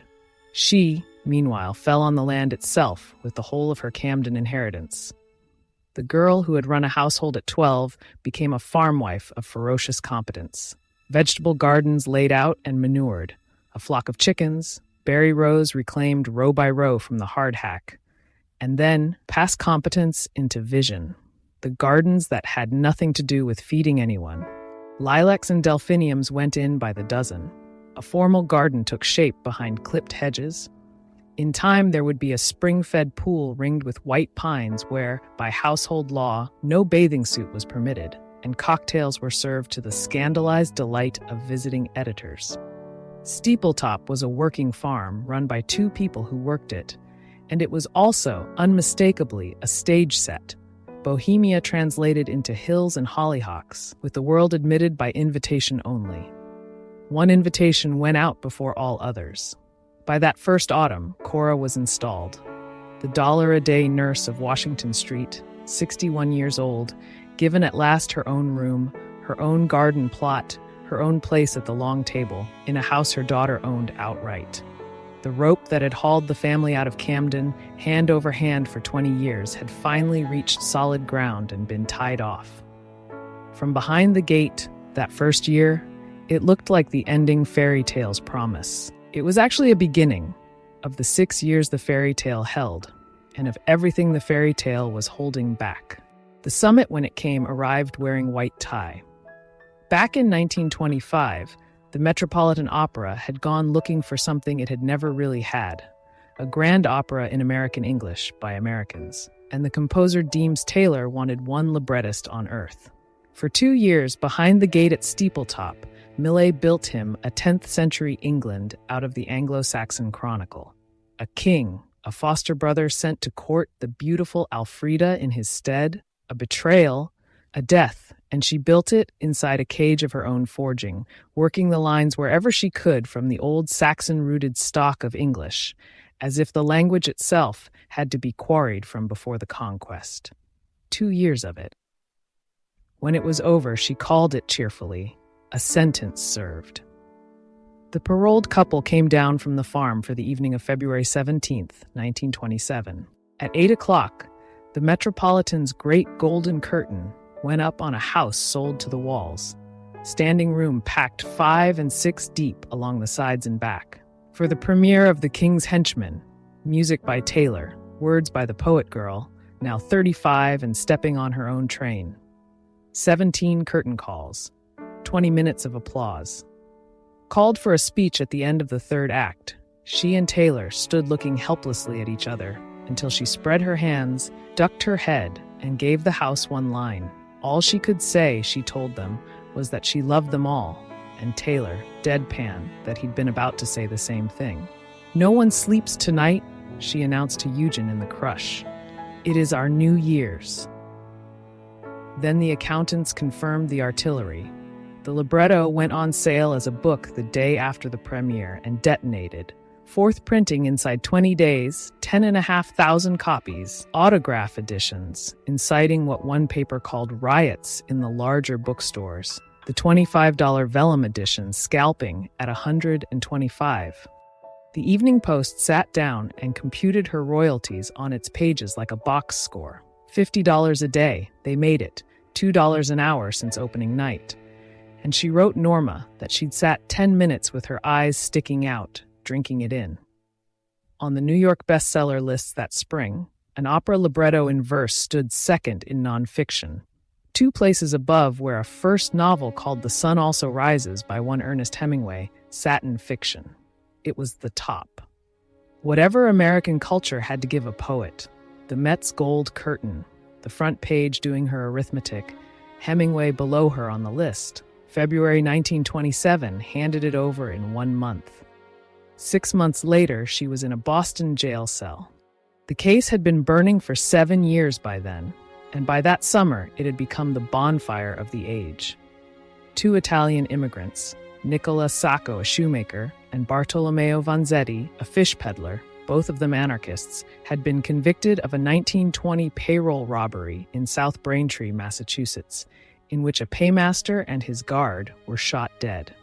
The evidence was thin, and the atmosphere was thick. It was the season of the Red Raids, and to half the world watching, 2 poor radicals with accents had been convicted of being exactly that. 7 years of appeals had failed. In the summer of 1927, the electric chair was scheduled at last, and the writers of America came to Boston the way their younger brothers had gone to France. Vincent came with them. On August 22nd, the final day, with the execution set for midnight, she joined the Death Watch picket before the Massachusetts State House in a line that included Dorothy Parker and John Dos Passos, walking the hot pavement under the gold dome with a placard in her hands. The Boston police worked their way down that famous line, making arrests, and the charge they wrote against the first woman ever to win the Pulitzer Prize for poetry deserves its exact wording. Sauntering and loitering, she was booked with the rest. Eugen, who had driven her to her revolution the way he drove her everywhere, posted the bail. But her afternoon was not finished, because her fame that summer opened one door the other picketers couldn't reach. Governor Alvin T. Fuller, the last man in America holding the power of clemency, received her privately at the State House in the day's dying hours, and the poet girl, the newspapers dressed in flame, stood in his office and pleaded face to face for 2 lives. He heard her out courteously. When she left, she understood she had not moved him. So that night, with the hours running, she sat down and moved to paper, sending after him a letter built like a shot from her mother's old arsenal of pleas to powerful men, and aimed at the one thing a politician keeps where his conscience should be, his place in the record. "There is need in Massachusetts of a great man tonight," she wrote. "It is not yet too late for you to be that man. it was too late. A few minutes after midnight, in the prison at Charlestown, Sacco and then Vanzetti went to the chair. The afternoon papers of the 22nd had carried her other answer, a poem, Justice Denied in Massachusetts, written in the fury of that week and printed in the New York World while the men still breathed. A bitter pastoral in which the whole harvest fails, the blighted earth given back to the quack and the weed, because of what the Commonwealth was about to do under its gold dome. Grief dressed as agriculture, a curse in the form of a crop report. She went home to Steepletop when it was over, and took with her a discovery that would sit quietly in the tool shed for 13 years. Her voice, the séance hush that sold out Minneapolis, could be pointed at public things. Aimed, fired even in the afternoon editions, with the whole country watching. In 1927, over 2 dead men, it had been the noblest instrument she owned. File the discovery. It comes back out of the shed in 1940, and it does not come back noble. In November of 1928, the reading tour machine, which she still fed a few weeks a year, carried her to Chicago. An appearance at the university, the usual sold seats and séance hush, and in the crowd of the appointed hour, a young man made his way to her and introduced himself. He was 22 years old, 14 years her junior, tall, grave, dark-haired, almost indecently beautiful, and not quite a stranger in the way that mattered, because he was a poet, a real one. His first book, published while he was still an undergraduate, had won prizes. He helped edit Poetry magazine, the same little review that had printed her Candle Quatrain a decade before. "I'm George Dillon," he said. What happened in that handshake, he carried for the rest of his life. She took his hand, his own words, remembered across 40 years, as if she were falling into him. That evening, at a party given in her honor, somebody asked young Dillon to recite some of his own work, and he stood up in front of the most famous poet in America and did it. She watched. Before the party ended, a note had made its way to him, hers, and within a day or two there was a lunch. And at the lunch, across the table, she handed him a piece of paper. It was a Western Union telegram, blank, and on the back of it, in pencil, she had written him a sonnet. Not a note, not a number, a sonnet in her own hand, composed for him within hours of the handshake, 14 lines about a thing tearing at her in the sight of everyone, about a wound taken openly, about the mark this meeting was going to leave on her and on the man she called her troubled lord. A declaration, in the strictest form she owned, that the disaster was already accomplished and she had elected not to survive it privately. He read it. He kept it. When George Dillon died, an old man, decades and a war and whole other lives later, the telegram was still among his things, folded where it had always been. Soon they became lovers. And then, because this is the part no version of the story survives intact, she told Eugen. Her letters to Dillon began at once, and they came in torrent. 4 letters in the first 13 days, from hotels, from trains, from Steepletop itself, and they conducted the affair the way she had conducted the consecration. Unilaterally, absolutely, on her own calendar of devotions. She was frank about the wreckage this would make, and frank that the wreckage was accepted, and threaded through the passion ran a wire of something older and harder. The collector's clause of a woman who did not return what she loved. "I shall never let you go out of my life," she told him. His side of the correspondence does not survive. Whatever the young man answered, he answered it into a silence the archive keeps. And then the architecture of the marriage did the thing that has startled every generation since. It held the door open. Understand who Eugen Boissevin had been before Croton. His first wife was Inez Milholland, the great suffrage beauty of the age, the one who rode the white horse at the head of the marches, a woman he had loved on exactly these terms until she collapsed on a campaign platform and died at 30. He had buried one legend already. Out of that marriage, he carried a settled creed, stated often and meant completely. An extraordinary woman is not to be fenced. The man's work is to keep her free. So when Vincent came home from Chicago and told him, and she did tell him, the household adjusted its arrangements. And Eugen sat down and did the one thing in this whole affair nobody could have scripted. He wrote to George Dillon himself. A warm letter, a welcoming letter, from the husband to the lover, closing on a sentence that stands alone in the literature of marriage. I am going to make you love me, and you must make me love you. Whatever was being built among the three of them was still scaffolding when December brought the year's real blow. On the 16th, in her house in New York, Eleanor Wiley, the silver-gowned perfectionist, Vincent's one peer and chosen sister in the art, put down the corrected proofs of her new book, remarked that she felt strange, and died standing of a stroke at 43. Days later, Vincent walked onto a stage she had been booked to fill with her own work and gave the house one sentence instead, a greater poet than she had died, and with their permission, she would read that poet's work tonight. Then she did, the whole evening, nothing of her own. Cora Millay spent her last winters as the Dowager of Steepletop, a room of her own at the top of the white farmhouse, a garden plot, her books, her herbs hanging from the rafters, and one abiding project she pursued at her desk like unfinished nursing, her own writing. Because the mother of the poet had never stopped being a writer herself, the verses had simply gone into the drawer for 40 years while she boiled other people's sheets. Now, in her 70s, she took them out. There were poems for children about a mischievous boy called Little Otis. There were ballads. There was a memoir begun and begun again. Vincent, who owed the whole architecture of her life to that drawer, tried to lever her mother's work into the magazines with mixed success. One editor's rejection noted the verses ran long, and Cora filed the rejections the way she had once filed a patient's bad chart. When she gave readings, the few she gave, listeners noticed the style at once. Modeled, one of them said on Vincent's. They had it exactly backward, of course. But by then, the whole world did. Her health went the way a nurse's health goes, noted, minimized, self-managed.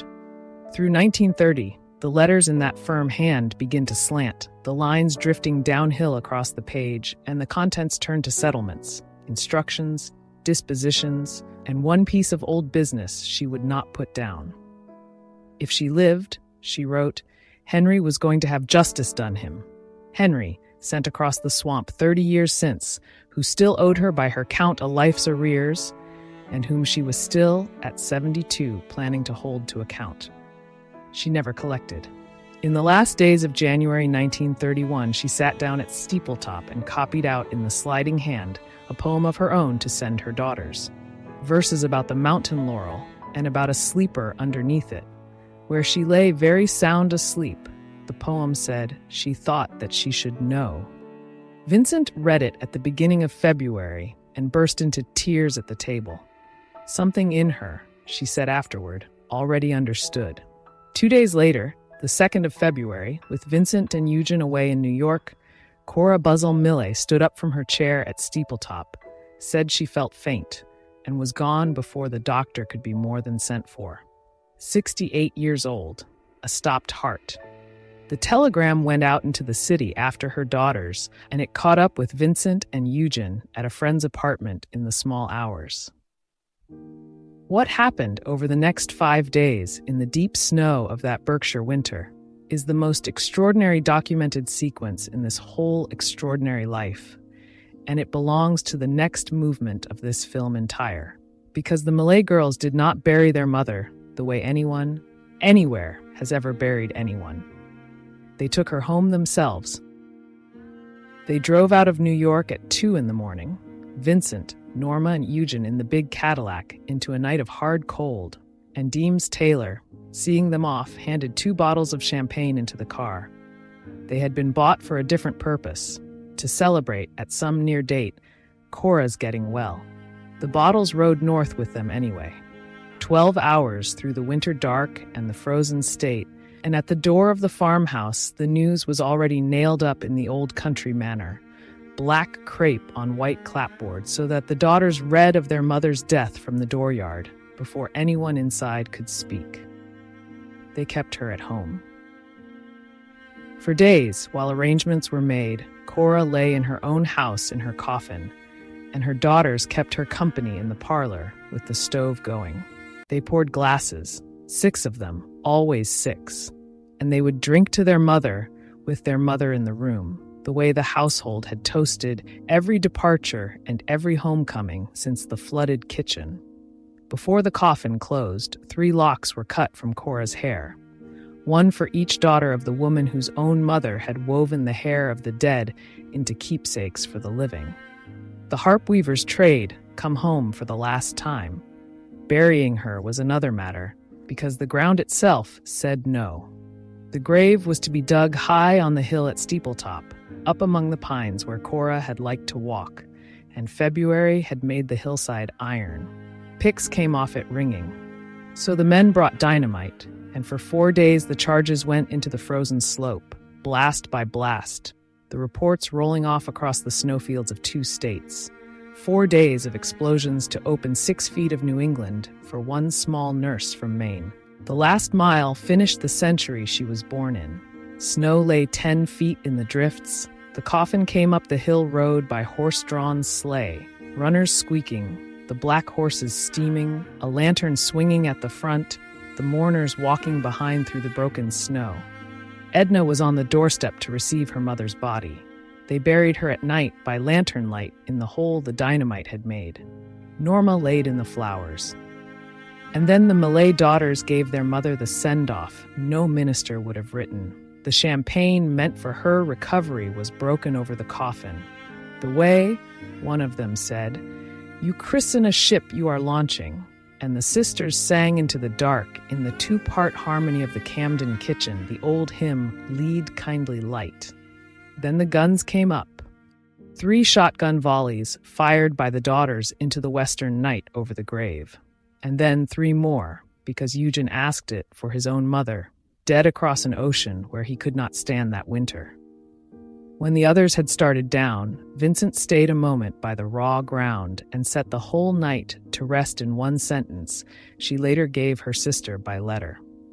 It seems strange to think of leaving her here, she said, but she never minded being alone. 2 months after the shotgun volleys on the hill, in the 3rd week of April 1931, the bookstores of a bankrupted country put a new volume of poems in their windows. Fatal Interview by Edna St. Vincent Millay. 52 sonnets, a love affair conducted from first sight to last ember entirely in the strictest form English verse owns.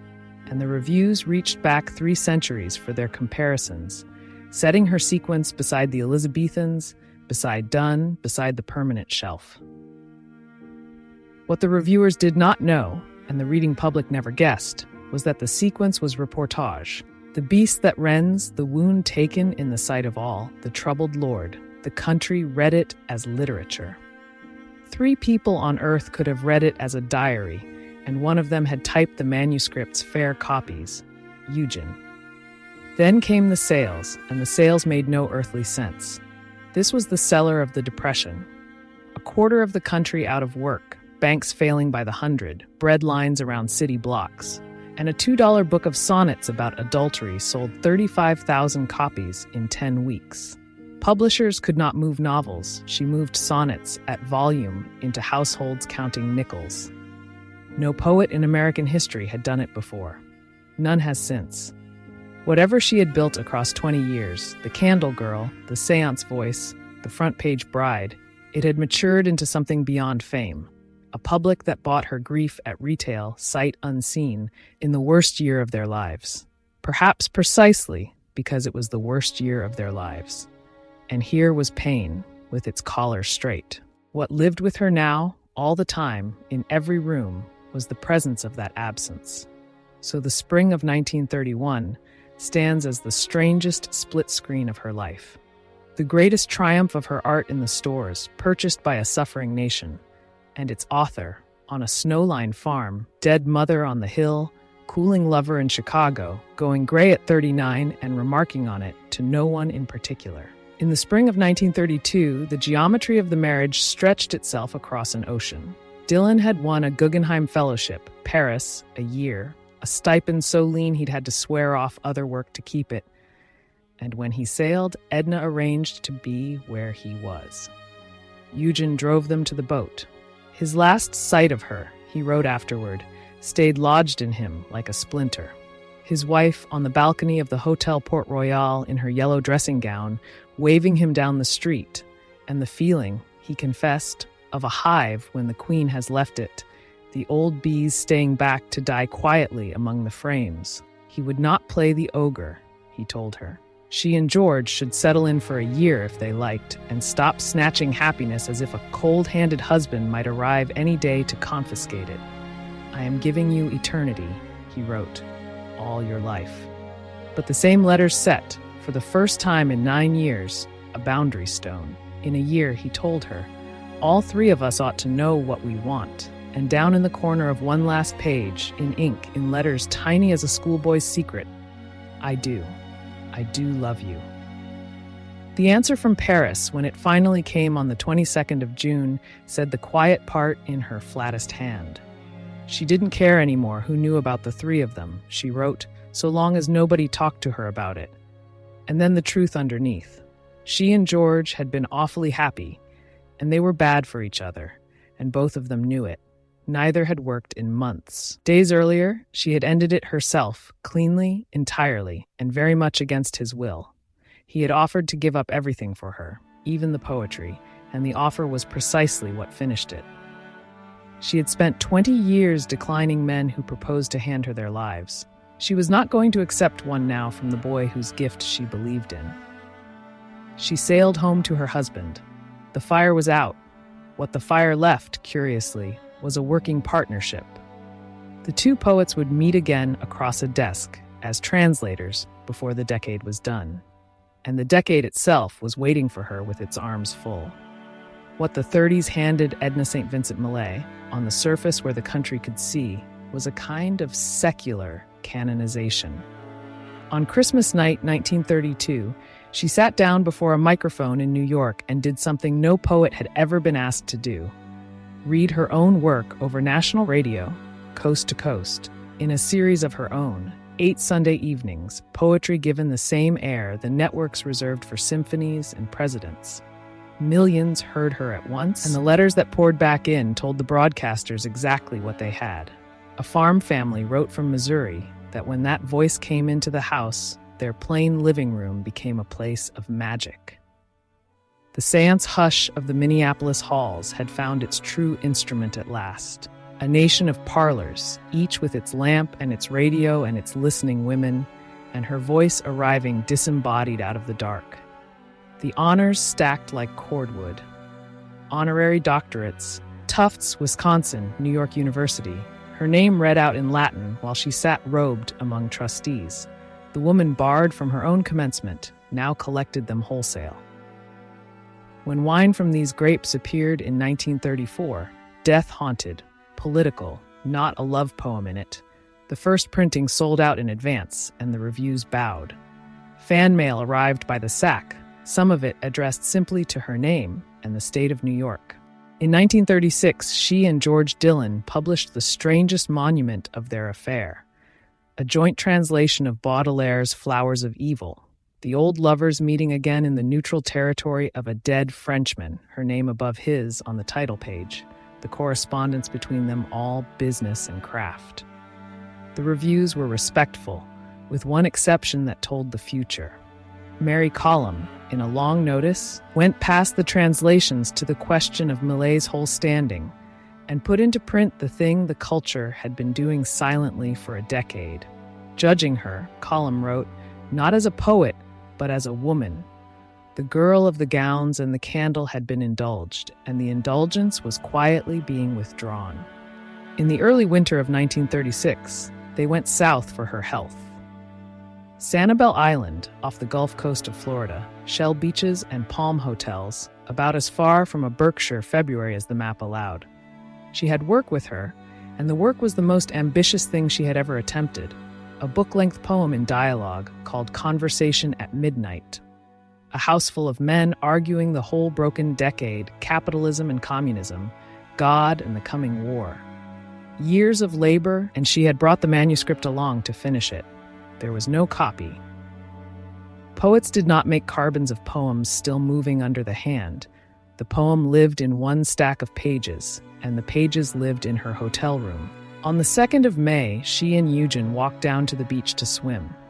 They were at the water's edge when they heard shouting behind them and turned, and the hotel was on fire. They stood on the sand in their bathing things and watched everything they had brought south burn to the ground: clothes, books, luggage, and in an upstairs room, in its single stack, conversation at midnight. Years of work, gone between a swim and lunch. Month after month, back at Steepletop, she sat and dug the buried book out of her own memory, line by recovered line, testing each against the ghost of the page it had lived on. And her account of the labor in a letter has the weariness of the quarry in it. She was so exhausted, she wrote, from digging, conversation at midnight, piece by piece out of her memory, that she hardly had the heart to start excavations on another site. But she got it back, most of it, changed where memory rebuilt rather than retrieved, published at last the following year. The reviews would be mixed. The feat was not. Very few minds in the history of the art could have done it at all. Fire had opened this family's story.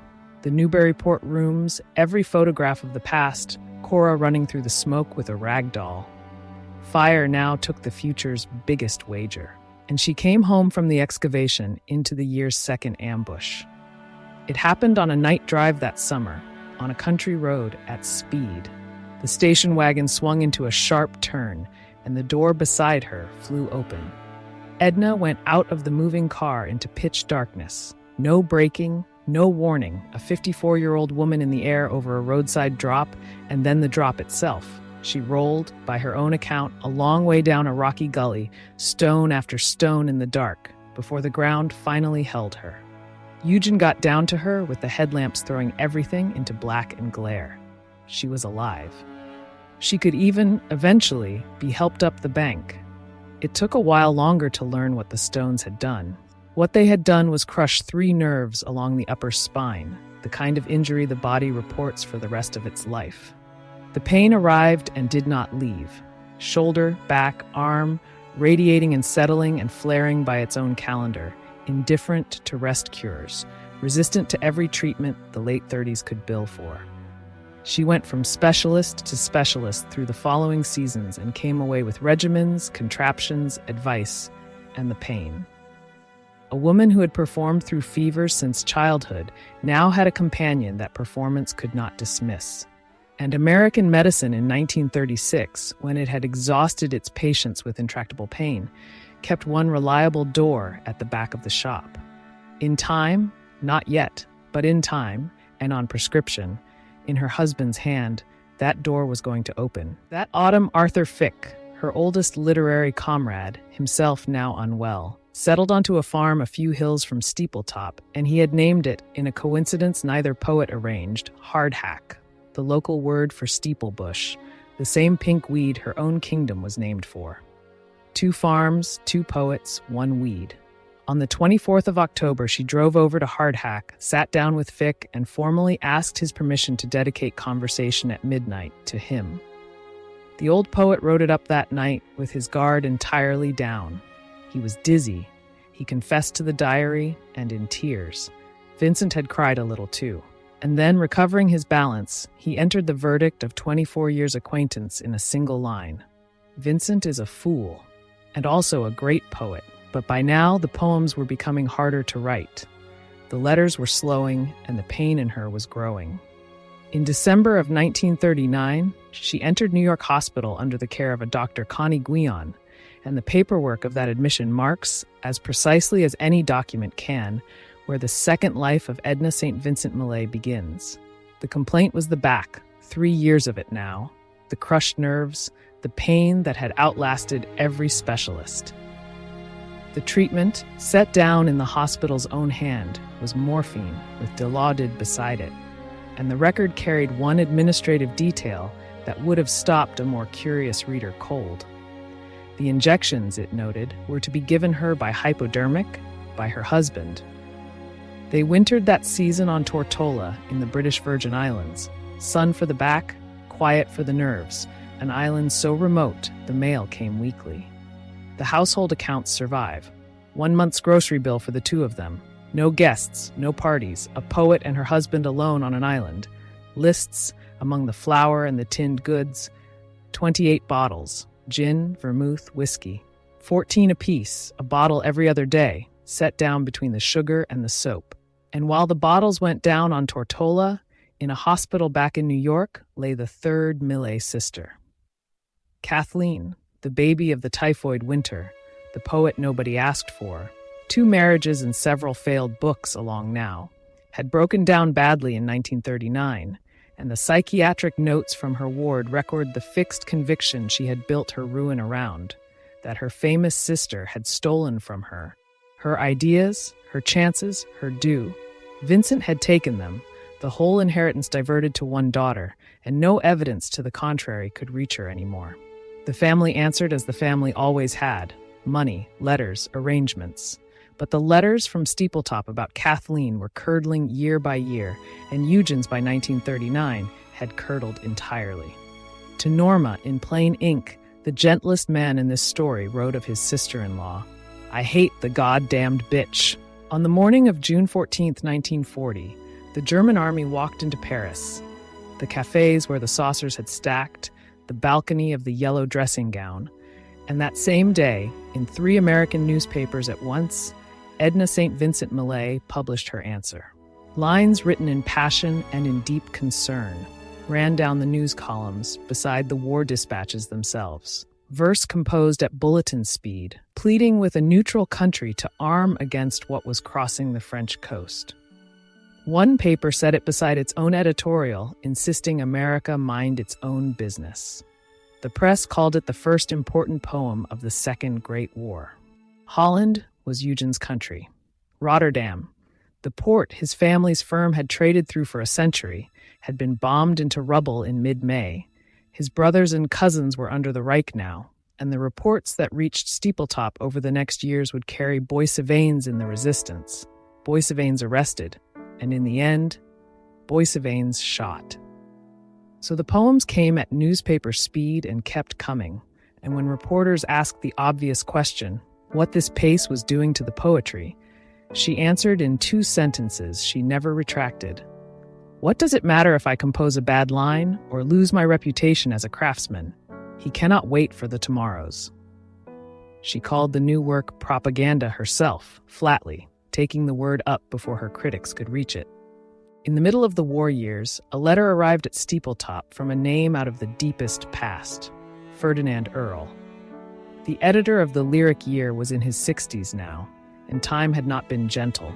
The fortune thinned, the wives accumulated, the chateau manners worn down to grievance, and he wrote to his old discovery in the key of a man presenting an invoice. She owed her entire first spectacular successes, he informed her, to his efforts.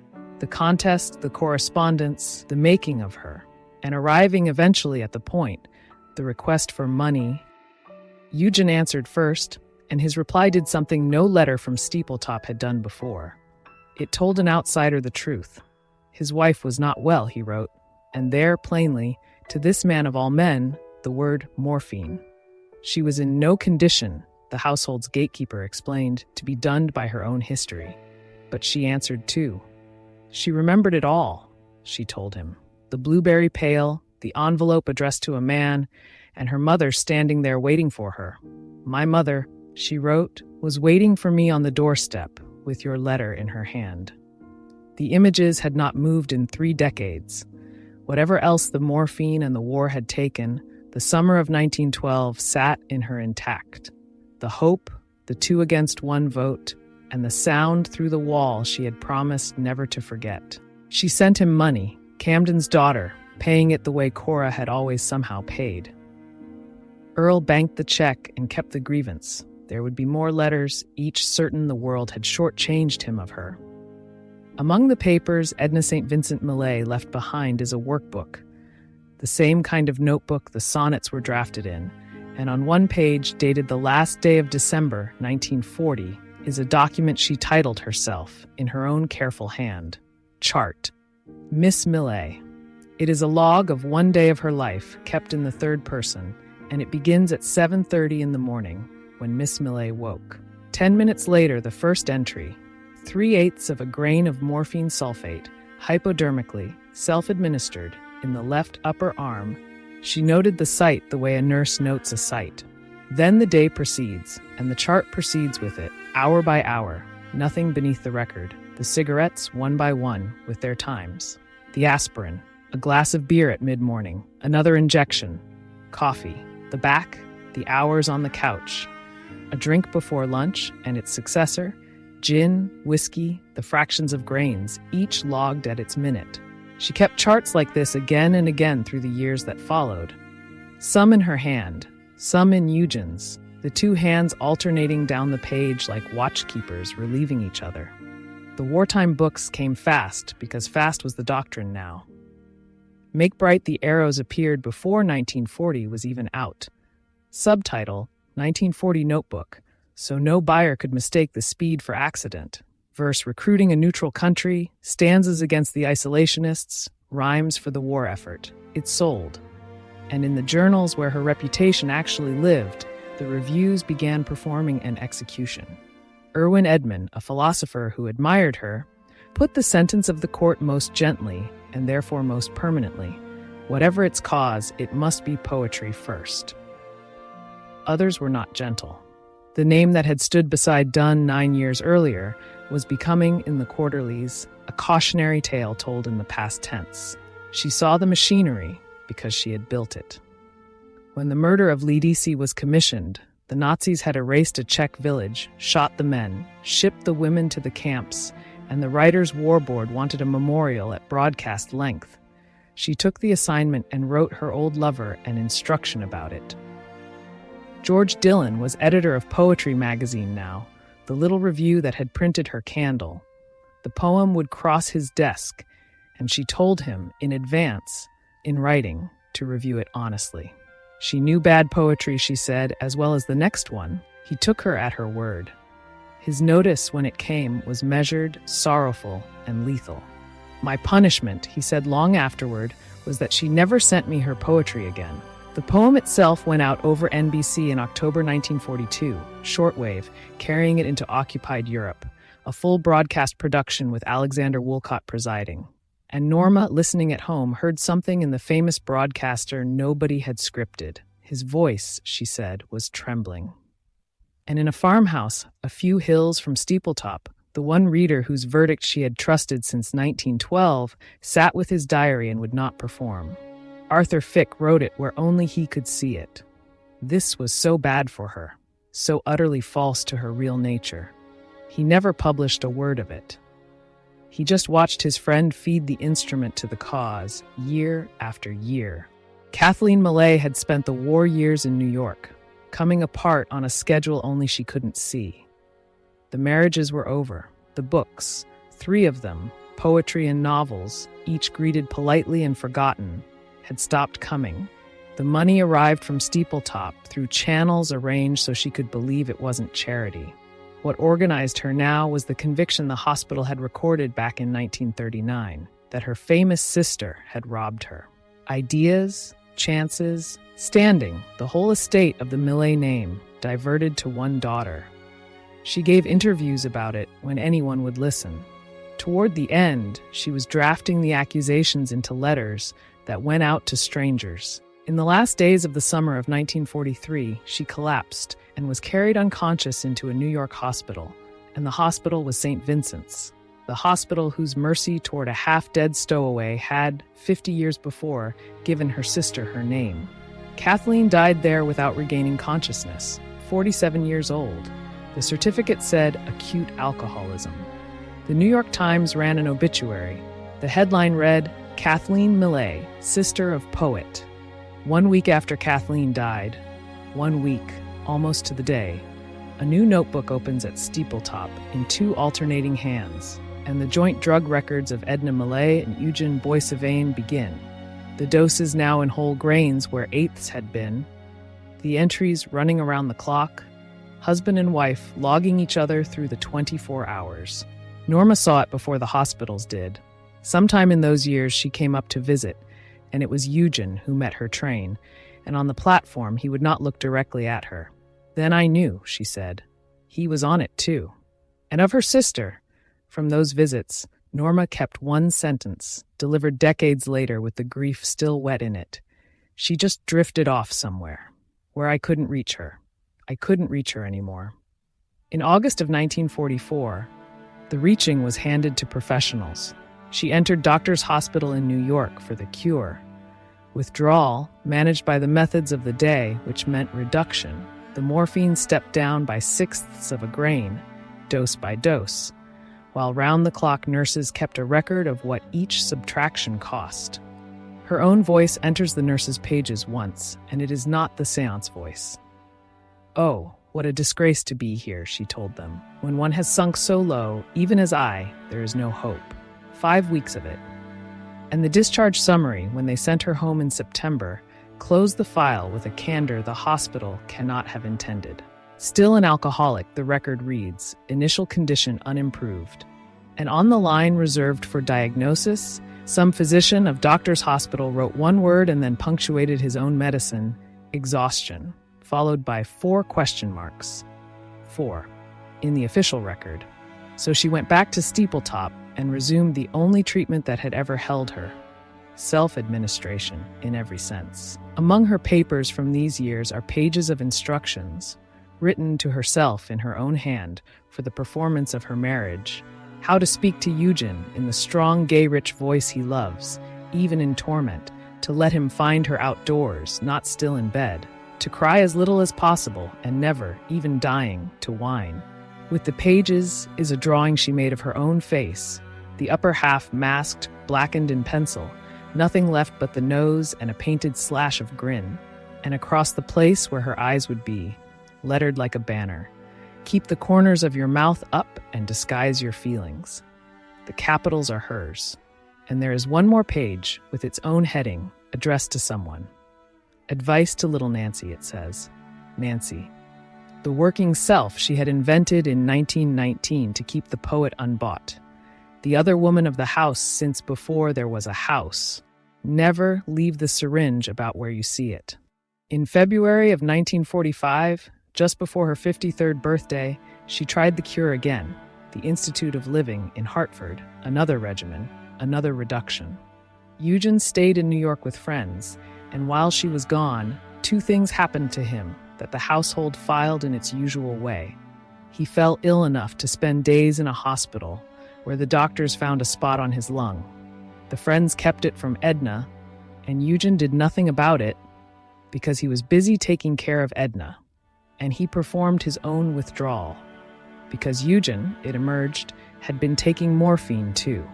Had begun, a friend understood, so that he would know what it was like for her, what she went through in trying to stop.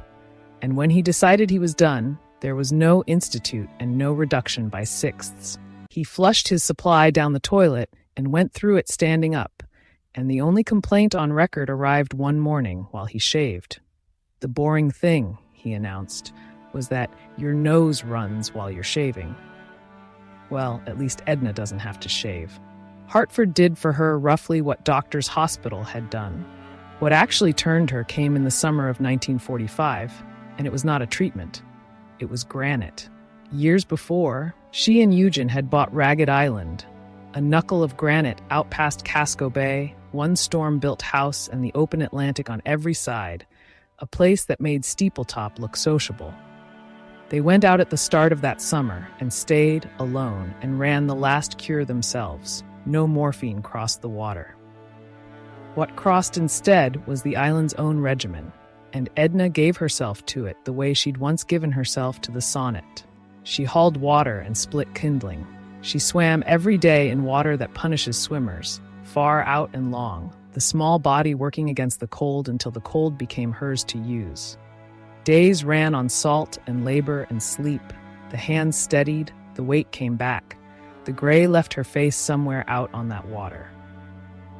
By high summer, the woman on the rock was burned brown and barefoot and roaring with health, 53 years old and swimming the open Atlantic like a seal, with a settled colony of gulls that had decided she was theirs. Exactly one outsider got a look at it. The writer Vincent Sheen had met her earlier that season on a friend's terrace on Bailey's Island.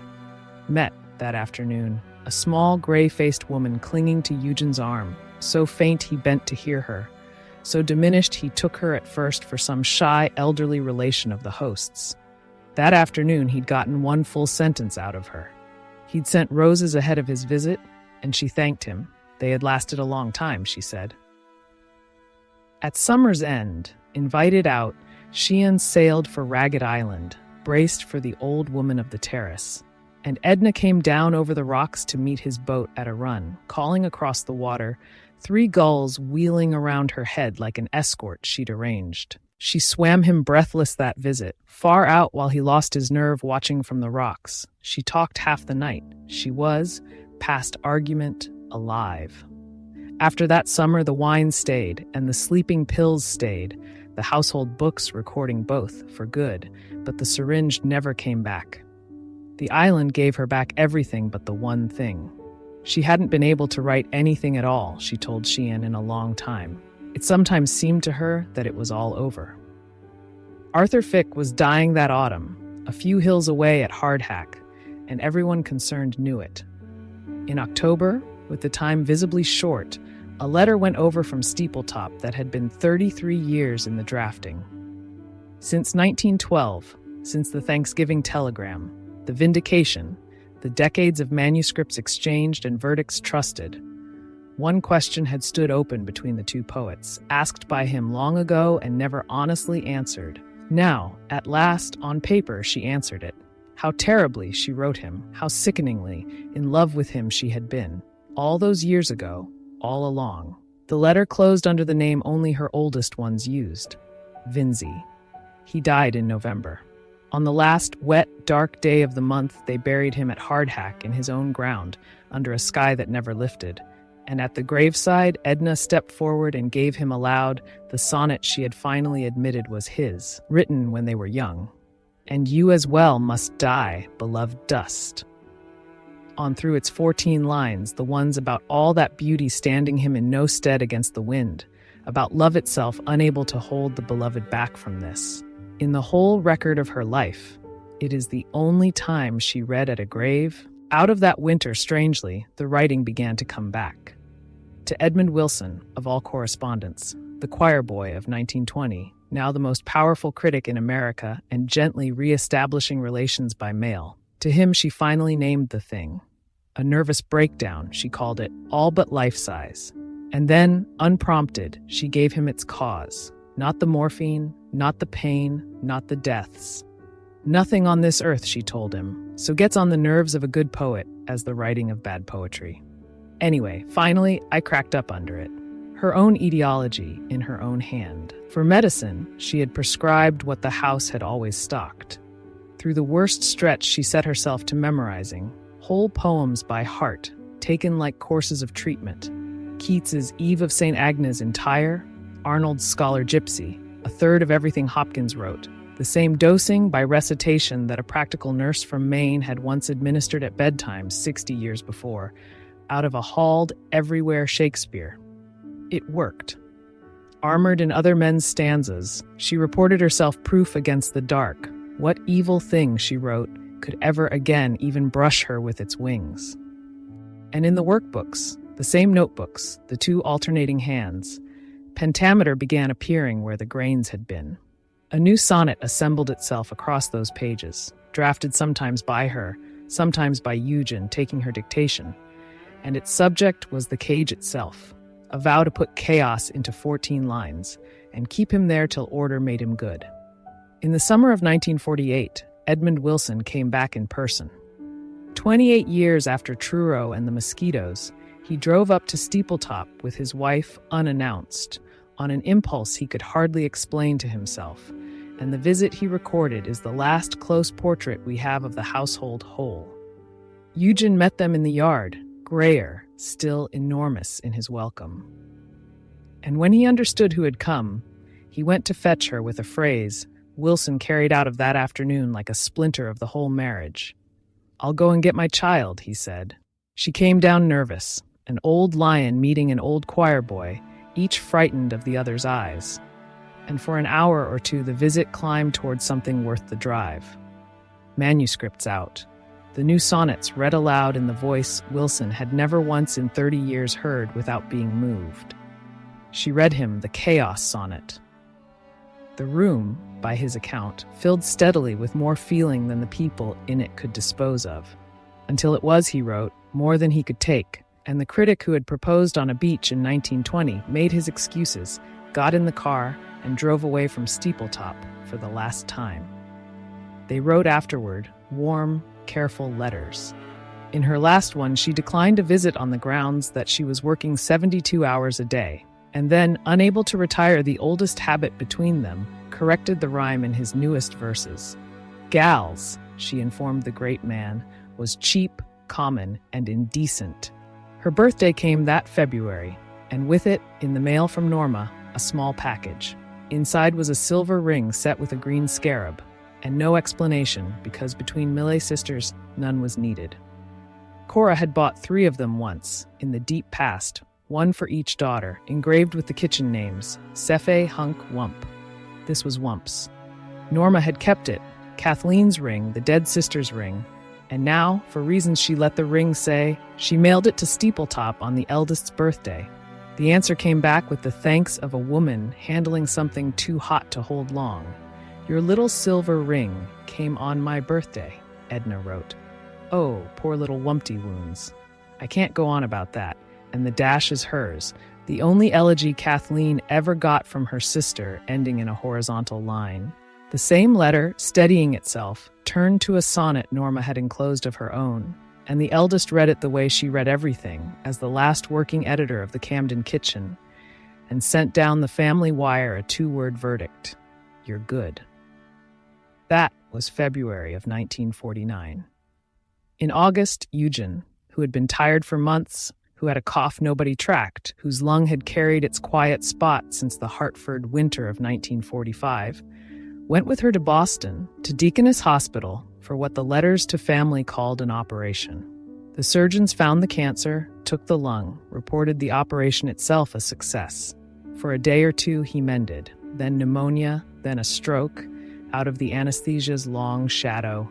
On the 29th of August, 1949, in Boston, at the very end of the summer, Eugen Jan Boissevan died. 69 years old, an ocean from Rotterdam, and down the corridor of that same hospital, a few doors away, lay his wife, still mending from her own procedures, whom no one had yet told. The news traveled the way news had always traveled in that family. By wire, sister to sister, Norma was at home when the telephone rang, and what came first was an operator's voice. Boston calling. And then Edna, in a small voice, simply said, "Oh, sister." For a long moment, nothing else came down the line, and then Norma suddenly understood. They buried him quickly and quietly in the ground near Steepletop, in the first days of September, and when the burying was done, there was nothing left to arrange, no letter to answer, no boat to meet. And so Edna St. Vincent Millay, 57 years old, 26 years married to the man who had answered the mail and filled the syringes and met the boats and kept the gate, went back up the dirt road past fields already turning toward autumn, to 700 acres and a house with one name left in it. Friends proposed leaving, and doctors proposed it, and Norma proposed it, and to each of them she returned the same answer. Whatever came next would come at Steepletop, in the house below her mother's hill, and it would come to her alone. It took 1 year, 1 month, and 20 days. Through the autumn, a quiet roster formed. Margaret Cuthbert, Alice Blynn, a few of the old guard, driving up to Steepletop in shifts, so the widow would not be entirely alone up there. By then, the house was footsteps. The visitors waited in the hall, on the slate floor Eugen had laid, and listened to one set of steps crossing stone, in a house built for 2. On one visit, the steps came along the slate and stopped, and Edna stood in the doorway. She had dressed with intent. The carriage, the set of the shoulders, and she put a question to the room in the old voice. "Who am I?" They studied her. Alice ventured it. "You're Henry VIII, by Holbein." "I am," she said. "I am, Alice." Delighted, a widow of 57 holding the pose in a farmhouse hallway, feet planted, fists at the hips, fearless as the painting. They stayed the weekend, and they always came back, and between visits, the footsteps had the slate to themselves. The practical questions could not be waved off, because there was an estate now, the farm, the island, the copyrights, the papers of a lifetime. And one evening, that autumn, she raised the matter with Alice Blynn herself. Who should have charge of it all when the time came? The manuscripts, the letters, the drafts, the whole archive of Edna St. Vincent Millay, and the say over what the world would ever see of it. She turned the candidates over aloud. And then, well, Alice, I'm not sure whether Norma isn't the one to do it. The waitress of the Whitehall Inn, the profanity drills over the darning, the kiss she denied for 40 years, the sister who mailed a dead sister's ring. Word of the widowhood had traveled, and the mail brought back the past all season. One envelope came from Chicago. George Dillon, 50 now, the war behind him, the editorship behind him, living quietly, had written her a short letter, and it closed. Please remember that you can count on me. On it, in her own hand, she scrawled a note from Mary Heron, the postmistress down in Austerlitz who handled the letters now, a message to send back to Chicago. Ask him if he can come to Steepletop for a few days, to be with me and help me. He was ill himself that year, his own health going, and he did not come. There is no record that she asked again, and no record of what she said when the answer arrived, if an answer ever arrived. Only the last side of the triangle going quiet, 1,000 miles away, while the mail moved on to other envelopes. In September of 1949, 3 weeks a widow, she collapsed and was taken down to Doctors' Hospital in New York, her third stay in that building. The admitting physician was a Dr. Foster Kennedy, and his notes are frank. Acute neurasthenia, the liver enlarged, the drinking now a matter for the record. The hospital forbade alcohol, so her friends organized. 4 of them worked out a rotation, and each day one visitor arrived with a bottle of wine, and the bottle went to an agreed place, the closet shelf, behind the hat box, one a day every day of the stay. When a young doctor tried the subject of abstinence with her, she sat up and delivered him a lecture on the grape. This beautiful liquid, she informed him, of the gods. In late October, they discharged her, and the question arose of getting her the 100 miles home. An ambulance was hired. Somewhere up the Taconic, out in the autumn country, she had the drawn shades raised and then made a request to the 2 men up front. She asked the driver to whistle. He begged off. Couldn't whistle. Never could. So she asked the attendant beside him. And the attendant, a grown man in uniform in a moving ambulance, went red up the back of his neck, held out a moment against the whole situation, and then gave in and whistled. She rode home to Steepletop like that, propped on the stretcher with the shades up and the trees going by, to a whistling she had ordered like wine. At the house, no arrangement was waiting, no nurse engaged, no companion hired, none wanted. Her publisher had come along for the ride. There is his account of the last stop, an inn off Route 22, where a quart of wine was ordered for the table, and she drank it, less the glass and a half he took. Cass Canfield was a publishing man, not a doctor, and years later an interviewer put the question to him plainly. Had he understood, leaving her that day alone in that condition, in that house? Yes, he said. He was aware that she might kill herself. But I thought that was up to her, in a way. He carried her bag in. Then the car went back down the dirt road, and the house had one set of footsteps in it again. She wintered alone, and the letters from that winter show her building, out of nothing but habit and nerve, a method for it. To Norma, in January, she described the regimen she had invented for keeping herself alive. The proteins, the forced meals, the 3-inch beefsteak eaten standing in the kitchen at whatever hour hunger could be tricked into appearing. And she described the invention that ran it. Since everyone had insisted she must have somebody with her, that she simply couldn't be there without anybody, she had split the difference and become both, patient and nurse in one body.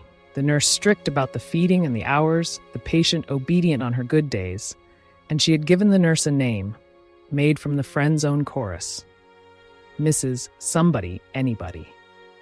The new hired woman, she reported, kept mistaking the name for Mrs. Sex Appeal, and bridled, my dear, actually bridled. In the same letter, in the same hand, a line apart from the joke. To pretend that it is not agony would be silly, but I can cope. Spring was the hard country. She told Mary Heron, the postmistress, what the first dandelion had done to her, how she had stood staring at it in a kind of horror, because every spring of their marriage, Eugen had gone out and dug the dandelion greens, and here the greens came up anyway. And to another friend she wrote, I am exploring strange and uncharted country. I am the first one that ever lost Eugen. And yet the house stayed in the future tense.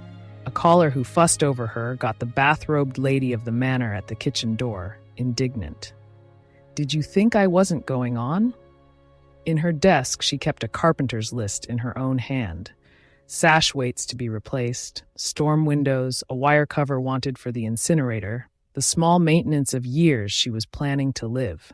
The floors got waxed that fall, and she polished them her own way, skating the boards in her stocking feet, alone, across the shine. And the work came back, truly came back. When the Saturday Evening Post took a Thanksgiving poem, and the news from Korea turned it wrong, she scrapped it whole and rebuilt it in 10 days of real writing. The old forge lit, and her letters rang with it. It was so wonderful, she told them, to be writing again. On the morning of October 18th, 1950, she wired her publishers about the work in hand. That evening she settled by the fire with a draft and worked deep into the night, and the pages she left show small, clear pencil notes in a steady hand. The hand of the good years, not the wild one. Line after line weighed and marked, a poet at her bench. At some hour she poured a glass of white wine and started up to bed, and on the way she set the glass and the bottle down on a stair, carefully, where they would stand undisturbed. She went up, changed into her dressing gown and slippers, smoked, and then, in the dark, she came back to the head of the stairs. She fell. The whole flight to the landing where the stairs turned. And there, sometime in the small hours of October 19th, alone in the lit and silent house, with the wine standing on the step above her and 58 years behind her, Edna St. Vincent Millay died. Her neck was broken. John Pinney came up the next day, found the lights burning and the house still, laid the mail on the kitchen table, and then he found her. On the landing near her lay her notebook, open to the draft she had worked that night, and partway down the page, ringed in pencil, was a passage in which the poet orders herself to hold, to control herself or go inside, to find the day handsome no matter who has died. And between those two commands, 8 words in her own hand, I will not flaw perfection with my grief. In her bedroom, when they came to set the house in order, 2 photographs were found displayed, the 2 she had chosen to live with, out of a lifetime of images of the famous and the beautiful. One was a snapshot, old and small, 2 girls laughing in the Maine sun, Norma and Kathleen, young on the coast where everything began. The other was Eugen, not the husband, not the gatekeeper of Steepletop, but Eugen aged perhaps 6, in velvet breeches and a plumed helmet, holding a toy sword, her beloved, before she existed, dressed as a little cavalier. The lights of Steepletop burned the rest of that day over an empty house, and the mail lay on the kitchen table, and up on the hill the pines stood over Cora's grave with room beside it, and the girl who wrote into the darkness with her candle burning at both ends lies there still, giving the last words to Vincent herself, down, down, down into the darkness of the grave. Gently they go, the beautiful, the tender, the kind. Quietly they go, the intelligent, the witty, the brave. Thank you for watching this week's video on Edna St. Vincent Millay. Let me know in the comments what you thought of her life and which of her poems are your favorite, and whether or not you like stories like this. And please, let me know who you would like to see cover. The time and research that goes into these is immense, so forgive the fact that I don't publish more frequently. But reading notes from you in the comments about the women and your thoughts on them means so much to me. Every like, comment, or share helps these stories reach further. So please help us fight against the silence. And to the mythic men and women who support the channel, thank you too.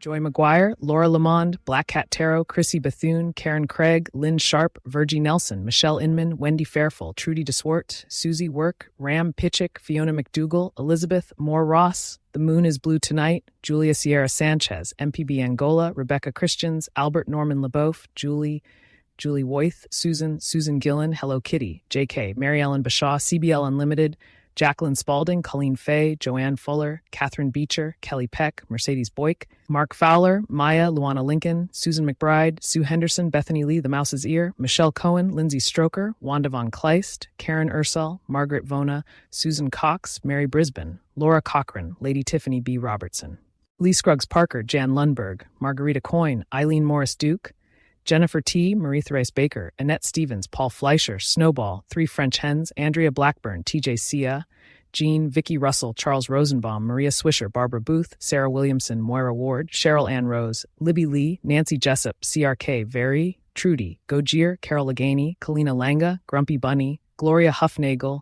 Susanna Schroll, Toby Wilkinson, Margot Port, Diane Hillenbrand, Becky, Carol A. Grosvenor, Marie Philippe, Susan Stedman, Cynthia Languth, Christine H., Sweet Area Decor, Vicky Barocco, Chacha Dodds, Sharon Hillman, Dorothy Walewski, Patricia Fulton, Laura Piper, Helen Wilson, Leonie Frieda, Alex Mell, Carolyn Mulder, Kathleen Kyler, Vicky Hewlett, Greg Saponiak, Sue Putkonen, KMGG, Sarah Diagardi, Terry Schultes, Lars Winberg, Karen Williams, Francesca Spano, E.E. Harrison, Sandra Irish, Miguel Fernandez, Patricia Culwell, Lady Kim, Bruce Spencer, Judy Van Cleef, Marianne McNeil, Susan Olson, Ronnie McKinley, Candy Cruzen, Bruce LeClaire, Roxy Schuster, Michelle Colwell, Carrie Gallegos, Ziggity Wigger, Coralie Reed, Abby Henriksen, Diane Gordon, Jen Eric 99, Katrinka 56, Joy McNabb, America Marie, Marie Melbina, The Inappropriate Mrs. Ballantyne, Ann Denton, The Snotty Kitten, Medretta Reptar, Christina Ferreira, Catherine Dory, Beth Baird, Joanne LaMonica, Mark Peppas, Carol Gilbert, Judy Cruz, Glenda French, Terry Pattinson, Sarita Body, Janice Eaton Smushy, Garrett Meadows, S. Kathy Harris, Emmy A. Oy, Amy Knopper, Ann Cawthon, Laura Laddett, Diana Heritage, L. Copywriter, Donae Bossert, Pupsky Girl, Athena, Murphy's Bed. If I didn't mention you, don't worry. The names are updated once a month, and you will be in the August video. For now, though, to everyone, everywhere who does the little things, the things no one notices, thank you most of all. And to the silent viewers out there who watch to the end, thank you. And until next week, stay curious, stay strong, keep fighting against the silence, and thank you for watching Mythic Women.